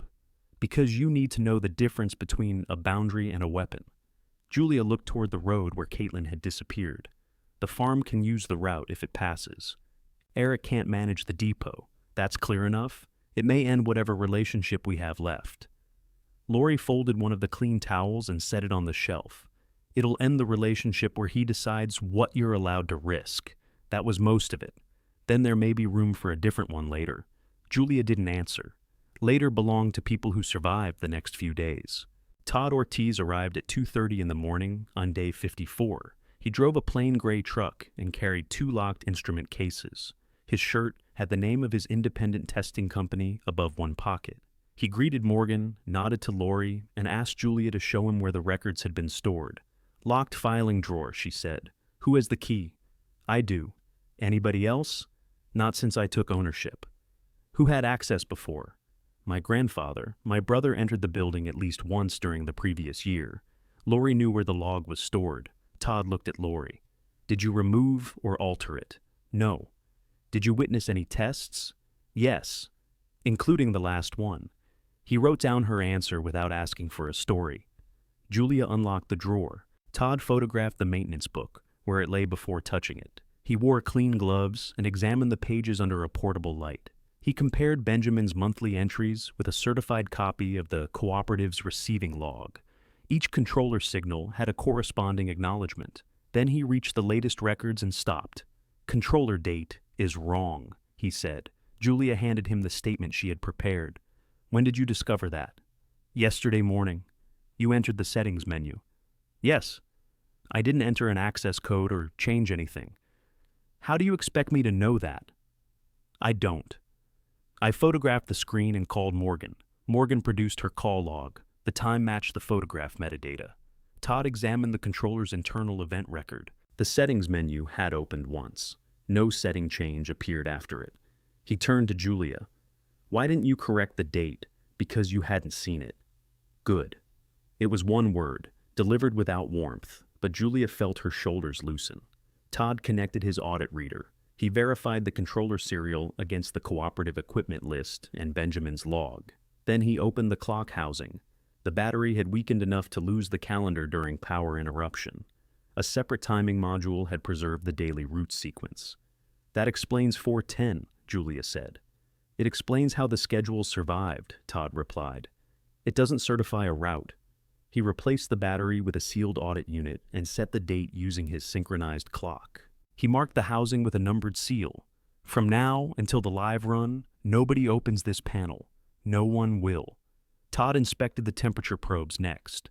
He placed each in a controlled bath and compared the readings with his instruments. The new probe passed. The two older probes remained within standard. He checked the wash cycle record, sanitation clearance, electrical correction, and refrigeration repair. At each stage, he asked Julia to explain what had been done and who had witnessed it. Lori answered only when Todd addressed her. Morgan gave him the master ledger extract. He read the Route 7 entry twice. Dormant agreement, he said. Succession application by lawful owner of depot parcel. Certification required inside the stated window. Julia placed her probate deed beside it. Todd compared the legal description in the deed with the property description in the ledger. He verified the address, parcel markers, and controller series. Does that establish succession? Julia asked. It establishes that the applicant and equipment match the entry. What's still missing? Performance. He closed the ledger copy. A route agreement isn't a display screen or a deed by itself. It's a service. The live sequence has to perform. Still, one uncertainty had been removed. The wrong calendar hadn't broken the maintenance chain. The controller, Benjamin's log, the cooperative acknowledgments, and Julia's parcel all matched one existing Route 7 entry. Todd walked the loading floor and stopped beside the schedule board. Any members excluded from access? He asked. No. Any preferred access agreements? No. Any family priority? No. Morgan glanced at Julia but said nothing. Todd continued. The applicant understands that successful certification binds operation to the cooperative terms. You can't pass with open access and then close the route to protect a private arrangement. I understand. That answer carried its own cost. If Route 7 passed, Julia couldn't use it to force Eric to apologize, surrender the farm, or admit he'd been wrong. The agreement would require her to serve his farm under the same terms as everyone else, if he chose to apply. She signed the operating declaration. At 3:50, the member truck radioed that it had completed pickup and was approaching the first route checkpoint. Todd sealed his instrument case and carried it to the loading floor. Morgan opened the cooperative communication channel. Lori took her position beside the emergency panel. Julia turned on the office light, checked the blue line, and unlocked Bay 1. At 4:08, headlights appeared on Martling Road. At 4:10, the controller changed from standby to collection mode. Route 7, vehicle approaching. Julia checked the clock against Todd's sealed reader. The times matched. The truck turned onto the concrete apron and stopped before the blue line. Its engine stayed running while Todd inspected the vehicle seal and compared it with the number Morgan had received from the member farm. Seal matches, he said. Morgan spoke into her radio. Route 7 test vehicle at depot. Hold for receiving check. Julia opened the outside connection cover. She checked the gasket, wiped the contact surface with a sterile cloth, and waited. Todd took the incoming milk temperature through the truck's test port. He showed the reading to Morgan, then recorded it himself. Within collection standard, he said. Applicant may proceed. Julia stepped to the controller. The screen requested the vehicle code. She entered it. Then it requested the route checkpoint sequence. Her hand paused over the buttons. The southeast farm hadn't been part of Benjamin's old first stop pattern. Morgan had explained the revised code during preparation, but she couldn't prompt Julia now. Julia pictured the route map on the office desk. farm checkpoint, road transfer, depot receiving. She entered the revised sequence. The controller accepted it. Bay 1 unlocked with a solid metal sound. The driver backed slowly to the seal. Lori stood near the emergency panel, outside the marked vehicle path. Morgan watched the cooperative channel. Todd moved between the controller and his instruments without speaking. Julia secured the receiving connection and opened the first valve. The transfer pump came on. Milk moved through the line with a low, steady vibration. The cooling system increased output as the first volume entered. One probe dropped. The second held nearly level. The third began to rise. Julia watched it for 3 seconds. During training, Morgan had warned her that a warm pipe surface could cause a brief rise at the start of transfer. An actual cooling failure would appear across more than one reading. Julia checked the independent gauge. It held. She didn't stop the sequence. Todd looked at her, then wrote something on his form. The third probe reached its peak and began falling. Morgan released the breath she had been holding. The transfer continued. Julia recorded temperature at each required interval. She checked the pump sound, the receiving seal, and the flow indicator. She didn't watch anyone's face for approval. Halfway through the load, the controller asked for a route acknowledgement. Julia entered it within the allowed time. The message changed. Collection received. Cooling hold active. The truck's transfer compartment emptied. Julia closed the valve, isolated the connection, and waited for Todd to check the final temperature. He inserted his instrument. Everyone on the loading floor stayed still. Todd read the display and moved the probe to a second test point. The 2 readings matched. Transfer temperature within standard, he said. Morgan radioed the cooperative. Route 7 collection received. Certified hold in progress. The driver pulled away from Bay 1 and parked near the road. His job wasn't finished until the milk cleared the depot. Julia began the required line wash. Water entered after the milk circuit closed. The repaired coupling held. Each drain cleared as the wash moved through. Todd inspected the cleaning record and checked the controller seal. No unauthorized access, he said. The milk remained under cooling hold for the full test period. At the end, Morgan authorized the main haul truck to approach. That vehicle arrived as the sky began to lighten. Julia repeated the connection checks for outbound transfer. The controller opened the dispatch stage. Milk moved from the depot into the cooperative truck without a break in temperature. Morgan sealed the outgoing compartment. Route 7 load accepted into cooperative custody, she said over the radio. The words traveled through the depot speakers and returned in a burst of static. Todd completed his final readings. He stood at Benjamin's old desk while Julia, Morgan, and Lori waited. He reviewed the controller sequence, incoming and outgoing temperatures, sanitation cycle, equipment serial, and route checkpoint times. Then he signed the certification page. Live collection passed, he said. Julia gripped the back of the office chair. She had imagined relief as something lighter. What came instead was the weight of every obligation becoming real at once. Does that certify succession? She asked. It certifies the route performance, Todd said. The cooperative applies its ledger rule. Morgan took the signed page. I'll submit the complete packet this morning. How long? The review is usually 3 business days, usually again. Todd packed his instruments. He removed nothing from the depot except his own test seals and duplicate samples. Before leaving, he handed Julia a copy of his report. Keep your temperature records current, he said. A past run isn't permission to get casual. I won't. He walked to his truck and drove away. The cooperative haul truck followed a few minutes later, carrying the certified milk north. Lori stood on the loading apron until both vehicles disappeared. Then she turned to Julia. You didn't chase the third probe. I wanted to. That's why training matters. Morgan remained in the office uploading records. At 8:12, the cooperative system accepted Todd's report. At 11:30, the sanitation clearance changed from conditional to operating. The route succession entry still showed pending. Julia went to her warehouse shift the next morning. She checked her phone during break, at lunch, and in the parking lot afterward. Nothing changed. On the 3rd business day, Morgan called at 4 in the afternoon. The certification packet was accepted, she said. Route 7 is active under the depot parcel owner. Julia sat in the older hatchback she had bought after selling her car. The air conditioner worked only when the vehicle moved. Active means what? It means you can operate scheduled collections under the cooperative agreement, and payment Availability begins with the next cycle. I'm not promising a deposit date from this office."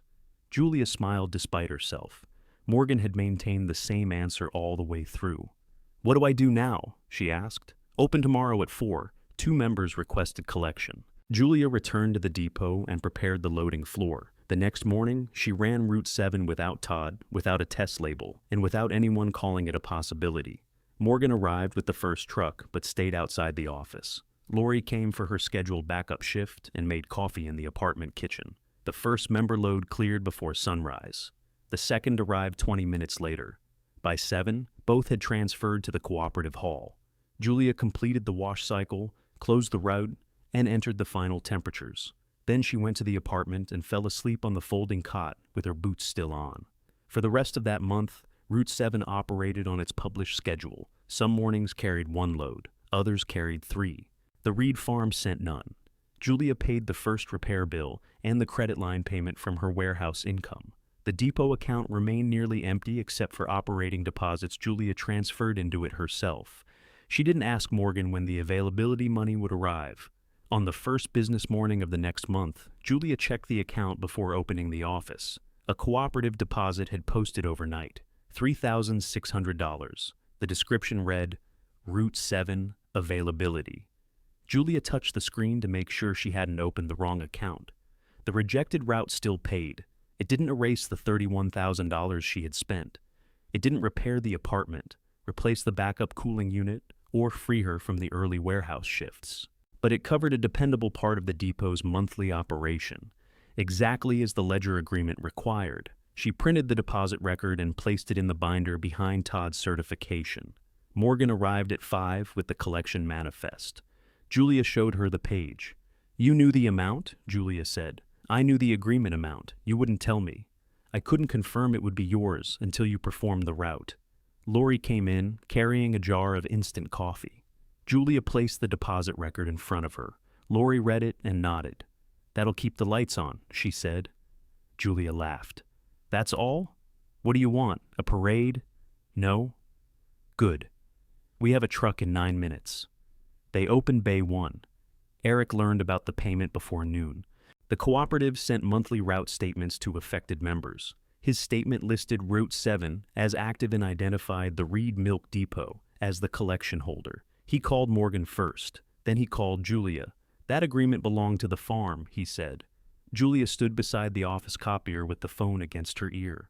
"The master ledger says otherwise. The farm established the route. Grandpa established it through the depot, with farm milk, with member milk. You're collecting income from a family operation that Eric and Caitlin inherited." He had begun speaking of himself in the third person because he was reading from something. "Who wrote that?" Julia asked. "That's not relevant? It sounds like a claim." "It is a claim. Caitlin and I requested a cooperative review." Julia looked through the window at Lori, who was recording a wash temperature. "What are you asking them to do?" "Freeze the agreement and assign it to the farm owners. You signed the depot to me. We signed the building and parcel. We didn't sign away a farm route. Then bring your records. We will." The cooperative placed the next availability payment on administrative hold. It didn't close Route 7 or stop collection, but Julia had to keep operating without knowing whether the next deposit would arrive. The review took place 9 days later in the cooperative meeting room. Morgan sat at the head of a plain rectangular table. Julia and Lori took one side. Eric and Caitlin sat opposite them. Caitlin avoided Julia's eyes. Morgan began by stating what the meeting could decide. "This review concerns one agreement, Route 7. It does not reopen the Reed Estate division. It does not decide the farm lease or sale. We are determining which party qualifies under the cooperative's succession rule." Eric placed a folder on the table. "The route was created to move milk from the Reed farm," he said. "The depot was a facility used by the farm. When our grandfather died, Caitlin and I received the productive farm operation. Julia received the separate building and attached equipment. An income agreement created through farm production should follow the farm." He spoke calmly. He had prepared for this. Caitlin added, "None of us knew an availability agreement might still exist when we signed the division." "That's true," Julia said. Eric looked at her, surprised she had agreed. Morgan asked him to continue. "The controller doesn't create ownership," he said. "It's equipment. The maintenance book doesn't create ownership either. Our grandfather kept records for everything. The reasonable result is to attach the route to the working dairy property that supported it. He had committed fully now. In his version, the depot was only a container. The farm gave the route meaning, so the farm should receive whatever survived. Morgan turned to Caitlin. Is that also your position? Caitlin looked at the deposit statement in front of her. Yes, she said, though the word came slowly. We're asking that the payment and agreement follow the farm. Morgan turned to Julia. Your response? Julia didn't argue about what Benjamin had felt. Nobody could authenticate his private thoughts. She opened the binder. The recorded deed identifies me as lawful owner of the Reed Milk Depot parcel, she said. She placed it on the table. The cooperative master ledger says succession may be claimed by the lawful owner of that parcel. Morgan placed the certified ledger extract beside the deed. Todd Ortiz matched the controller's serial, maintenance record, test acknowledgments, and route sequence to that one entry. Julia added Todd's audit. Lori witnessed Grandpa's renewal practice before I owned the property. Morgan looked at Lori. Tell us what you personally observed. Lori described the monthly test cycles, including the final one she witnessed. She explained where Benjamin kept the maintenance log and why the cooperative acknowledgments appeared beside his entries. Did Benjamin maintain Route 7 through the farm's equipment? Morgan asked. No. The controller and cooling system were at the depot. Did he give the Reed farm priority? No. Eric shifted in his chair. Lori continued. He put the farm through the same schedule as every member. Morgan compared the legal description in the ledger with Julia's deed. Then she read Todd's certification findings aloud. Each item connected to the same agreement. No separate farm route appeared. No second owner existed. The proof didn't punish Eric or reward Julia for taking a risk. It applied the rule Benjamin had kept alive. Morgan closed the ledger. Route 7 succeeds to Julia Reed as lawful owner and operator of the Reed Milk Depot parcel, she said. The administrative hold is removed. The farm has no ownership share in the agreement. It remains eligible to request collection under the same published terms as every cooperative member. Eric stared at the closed ledger. Caitlin looked across the table at Julia, and for the first time, she understood that the thing they had pushed away had never been empty. Eric opened his folder, removed one sheet, and put it back. So that's final? He asked. For the cooperative, Morgan said. Yes. You're accepting a property description over the history of the operation. I'm applying the succession entry your grandfather maintained. The farm produced the milk, and the depot held the agreement. Eric looked at Julia. You knew exactly what you were doing when you signed the division. No, she said. I knew I was accepting the depot. You expect me to believe you had no idea? The controller was dark. The service was off. You saw the building before I did. Caitlin spoke without looking up. She didn't know. Eric turned toward her. We all thought it was a liability, Caitlin said. It was a liability. It still is, Julia said. It also operates a route. Eric closed his folder. You want credit for spending money on a building we would have repaired differently. I don't want credit from you. What do you want? The same thing I wanted before this meeting. Control of my own property and no special terms for the farm. Morgan slid a short form across the table. This acknowledges the review result. Signing doesn't mean you agree with it. It confirms you received it. Caitlin signed first. Eric read the form, then signed beneath her name. Are you withdrawing the claim? Morgan asked. I understand there's no cooperative appeal. That isn't what I asked. Eric held her gaze. I'm not pursuing it further. Morgan wrote that statement into the record. He stood. The farm still needs a collection option, Caitlin said. Eric picked up his folder. Not here. That's your choice, Julia said. He gave her a look that held anger, embarrassment, and something close to fear. The family order he trusted had failed him. Julia had made a decision he couldn't revise, financed work he couldn't supervise, and produced records he couldn't talk around. He wasn't ready to examine his part in that. Don't expect a partnership later, he said. I never offered one. Eric left the room. Caitlin stayed seated. Morgan gathered the cooperative copies. The held payment will be released to the depot account. Route operation continues without interruption. When? Julia asked. Processing should complete tomorrow. Morgan looked at Caitlin. The Reed farm remains a member in good standing. Any collection request goes through the same scheduling system. Caitlin nodded. Lori tucked Benjamin's maintenance book into its document sleeve. She waited for Julia to lock it in the binder case, then followed Morgan into the hall. Julia knew they were giving her and Caitlin a moment. She didn't feel grateful for it. Caitlin folded the review form once, though it didn't need folding. "I'm sorry," she said. Julia stood beside the table. "For what? For treating the depot like something we could push onto you? That's one thing. For asking you to sell after it mattered. That's another." Caitlin winced. "Do I have to list everything correctly? If you want me to know what you're apologizing for." "I'm apologizing for not asking what you wanted. For assuming you'd need us to decide. For telling myself the division was fair because you signed it." Julia waited. Caitlin looked toward the closed door. "And for signing the claim." "Why did you?" "Because the payment made the farm look smaller." It was the most honest thing she had said. Caitlin continued. "I wanted the sale value. Eric wanted control. We both called that protecting Grandpa's operation. You knew the ledger pointed to the depot before the review. I thought there might be room to interpret it in your favor." "Yes." Julia sat across from her. An apology didn't restore the weeks Caitlin had spent supporting, whichever arrangement ended her own uncertainty. It didn't make Julia want to hand her a key or return to the old habit of calling with every success. "I hear you," Julia said. "Do you forgive me?" "Not today." Caitlin's eyes filled, but she nodded. "What happens now?" she asked. "You go home. I run the depot. I meant with us. I don't know." Caitlin pressed the crease flat in the review form. "Can I call you?" "You can call." "I may not answer right away." "That sounds formal." "It is." Caitlin put the paper in her bag. At the door, she stopped. "The coffee I brought that day.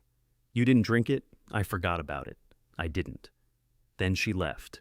In the parking lot, Eric's truck was already gone. Caitlin sat in her car for several minutes before starting it. Julia joined Morgan and Lori near the front entrance. "How bad?" Lori asked. "Not fixed." "Good answer." Morgan handed Julia the certified route packet. "Keep the original in a fire-resistant box. The cooperative has copies, but you're responsible for the depot record. I'll get one. You also need to decide whether Lori is a volunteer or an employee." Lori frowned. "We can decide that without you." Morgan ignored her. "A name backup operator needs training records, scheduled availability, and compensation if she's working regular shifts." "I don't need compensation," Lori said. Julia looked at her. "You required a schedule." "That's different?" "No, it isn't. You told me not to assume retirement means waiting by the phone. I did. Then I'm not assuming friendship means free labor." Lori crossed her arms. "You can't afford much. I can afford a fair hourly rate for scheduled backup work. Put it in writing. I will." Lori nodded. "Then I'll review it." Morgan smiled slightly. "Good. Now you're operating." The held availability payment reached the depot account the following afternoon. Julia divided it before spending any. One part covered electricity, sanitation supplies, and insurance. One part went toward the credit line. She placed the remainder in an equipment reserve. Nothing went into her personal checking account. She kept her warehouse shifts. The depot income gave her room to reduce one early shift each week, but not enough to leave the job. Her older hatchback needed tires. The apartment still had a folding cot, a broken kitchen shelf, and no dependable refrigerator. Route 7 paid. It didn't carry her. The next 2 weeks established a routine. Julia opened before 4 on collection mornings. She recorded temperatures, checked seals, and sent the completed route log to Morgan. Lori covered 3 scheduled mornings and refused 2 unscheduled requests without apologizing. Each time, Julia found another solution. Morgan added a 3rd regular member after reviewing the first operating records. She didn't congratulate Julia. She sent the new schedule and asked whether the depot could meet it. Julia checked cooling capacity, transfer spacing, and wash time before saying yes. Eric didn't call. He moved ahead with the farm lease negotiations and communicated with Caitlin through short emails. When the prospective operator asked about Route 7, Eric forwarded the cooperative's published terms. He didn't mention Julia's name. That was as close as he came to accepting the result. Caitlin called twice. The first time, Julia was unloading sanitation supplies and let it go to voicemail. Caitlin left no message. The second time, Julia answered. "I'm not calling about the review," Caitlin said. "All right, The farm has milk available for Thursday collection. Have you submitted a route request? I wanted to ask you first. Use the member form. You won't schedule it by phone? I don't schedule anyone by phone. Caitlin was silent. Then she said, "Send me the form. The link is on your cooperative account. I'll find it." The request appeared an hour later. It listed the farm volume, requested time, tank temperature, and owner contact.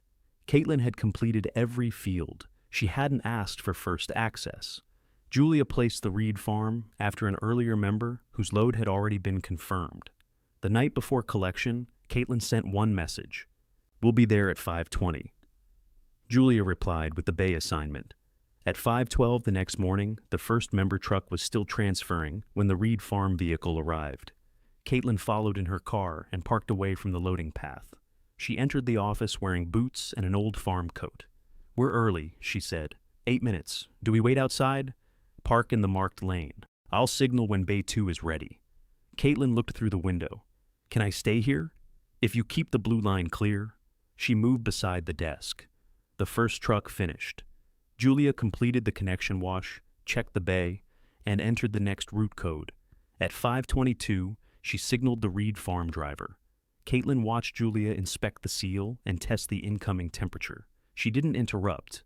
When the controller accepted the farm code, she stepped closer to the display. "Grandpa used to write those times by hand," she said. "He logged both. I did invoices here one summer. Lori told me." Caitlin looked surprised. She remembers that? She remembers you caught duplicate fuel charges. A small smile appeared. Eric said they were too minor to chase. What did Grandpa say? He made the supplier correct everyone. The transfer pump started. Caitlin's attention moved to the black maintenance book, locked behind the office glass. "I wish he'd told us what he was preserving. He may not have known which of us would care. He knew you would." Maybe. Julia didn't turn that possibility into comfort for either of them. The farm load completed without trouble. Julia gave Caitlin a copy of the route receipt.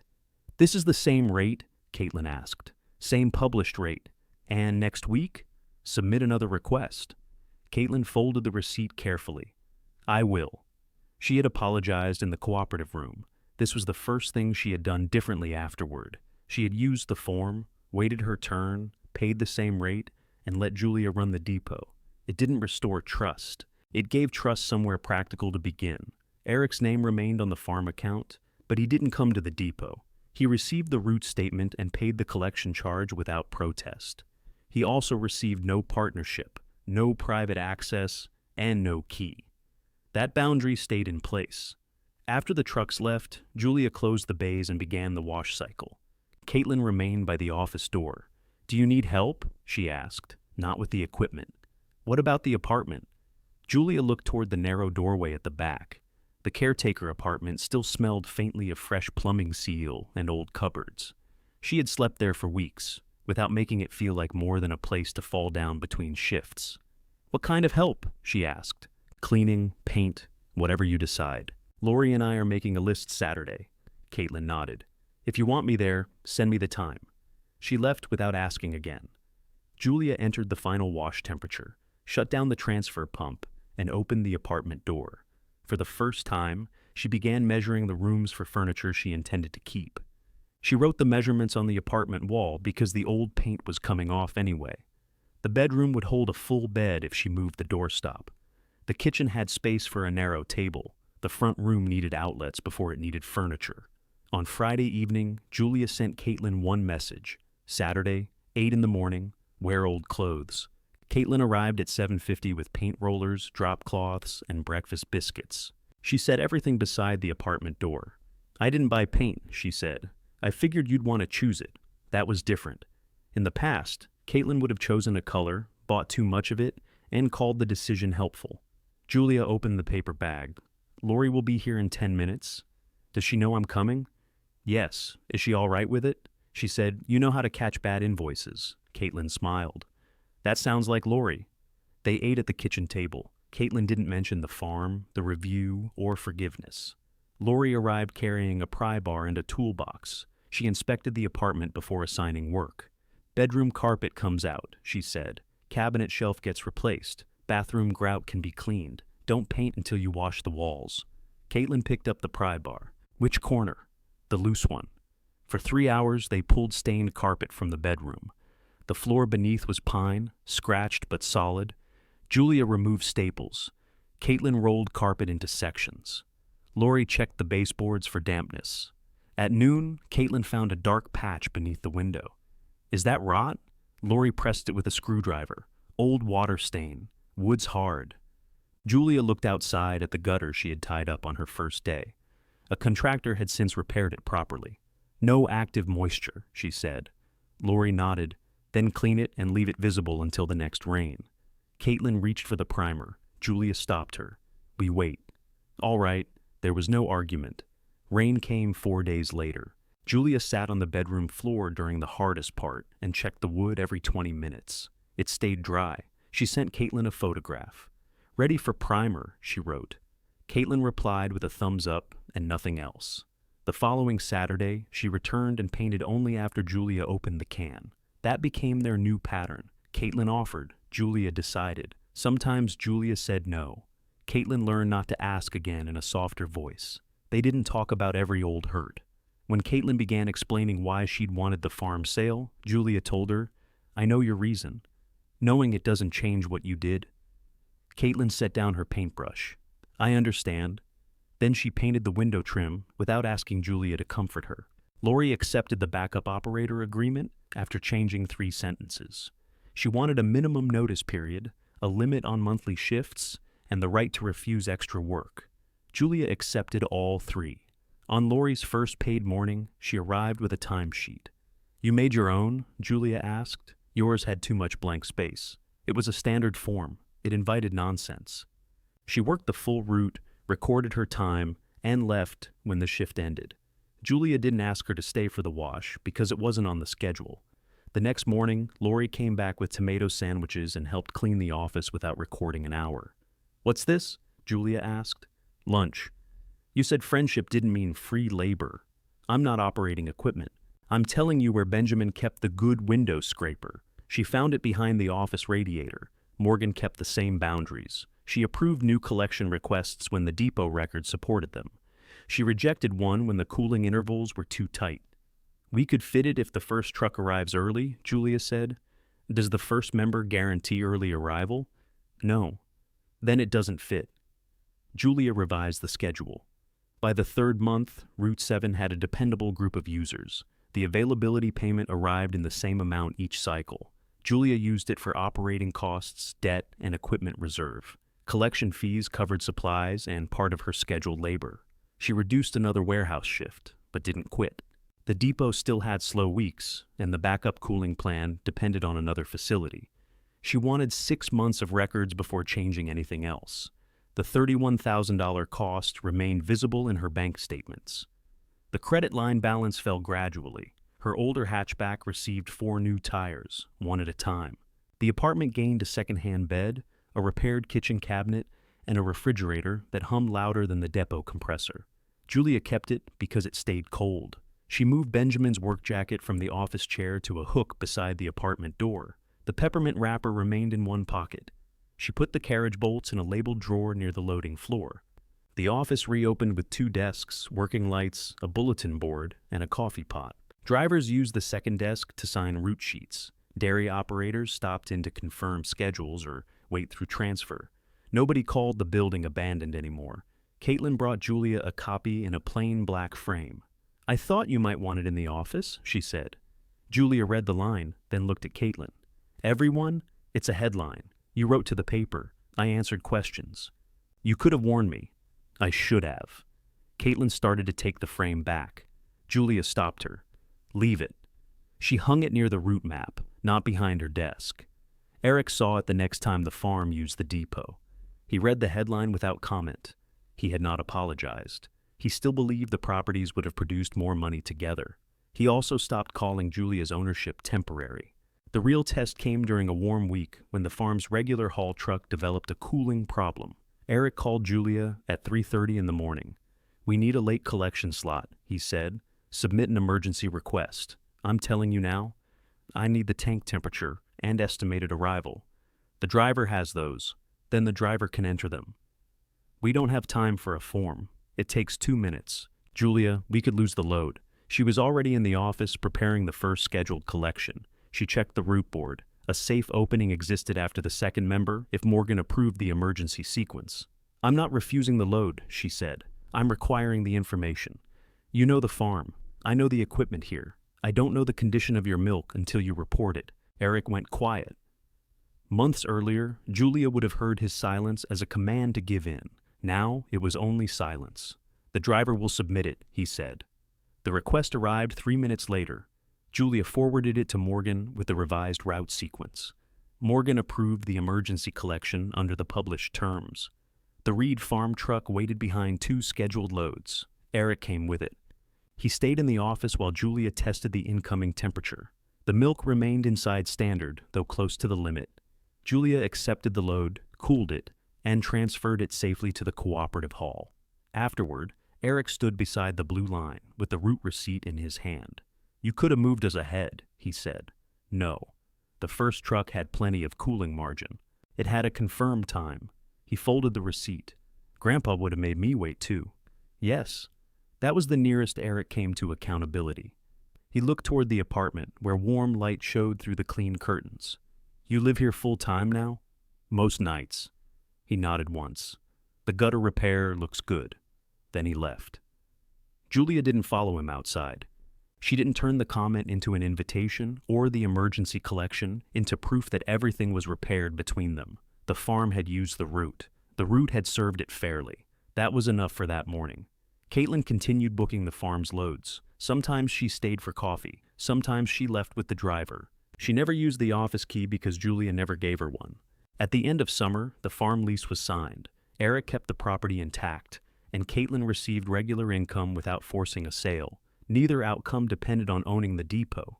Caitlin brought 1 box from the farmhouse after the lease operator moved into the main house. Inside were Benjamin's old kitchen clock, 2 clean dish towels, and the glass bowl she had claimed during sorting. I thought the bowl should be here, she said. You wanted it. I still do. Then keep it. Caitlin rested one hand on the box. Could we use it here? They washed it and placed it on Julia's kitchen table. Caitlin filled it with peaches from a roadside stand. She didn't ask whether that meant she was forgiven. The depot's formal reopening took place on an ordinary Monday. There was no ceremony. Morgan added the office to the cooperative's active location list. Lori replaced the temporary cleaning chart with a permanent one. Julia removed the 60-day sheet from beside the controller. She kept it in the binder. The first line showed where she had started. The circled 54th showed what it had cost to continue, the 6 blank days after it remained blank. That afternoon, Julia finished the apartment baseboards. She unpacked her remaining boxes and put her clothes in the bedroom closet. Her old rental key went into an envelope for the landlord. At 5, Lori arrived for her scheduled backup shift and found Julia carrying the folding cot outside. Throwing it away, she asked. Cleaning it? A driver may need it during a weather delay. You're keeping everything? Only useful things. That's what Benjamin said. Morgan came in with the next week's manifests. Caitlin delivered clean towels for the apartment and left before supper. Eric's farm request appeared through the member system at the proper time. The office filled with the small sounds Julia had once heard beside Benjamin. Paper moving across a desk, a cooler fan starting, a key returning to its hook. The place no longer needed her siblings to regret giving it away. It needed temperatures recorded, schedules honored, bills paid, and people welcomed through the correct door. Julia could do those things. If stories about young people rebuilding a life after family betrayal matter to you, subscribe and return for the next inheritance story. That evening, the last collection truck returned clean from the cooperative wash bay. The driver parked it beside the cooling platform for the early route. Lori finished her timesheet and left through the office. Morgan's manifests waited in their tray. In the apartment, the refrigerator hummed beside the bowl of peaches. Julia checked the controller one final time. Route 7 showed ready for morning collection. She locked the filing drawer, hung the brass keys in order, and opened the office door to let out the day's heat. Light spread across the blue line and reached the loading apron. Then Julia turned on the depot's porch light above the open office, while Route 7's clean truck cooled beside her home.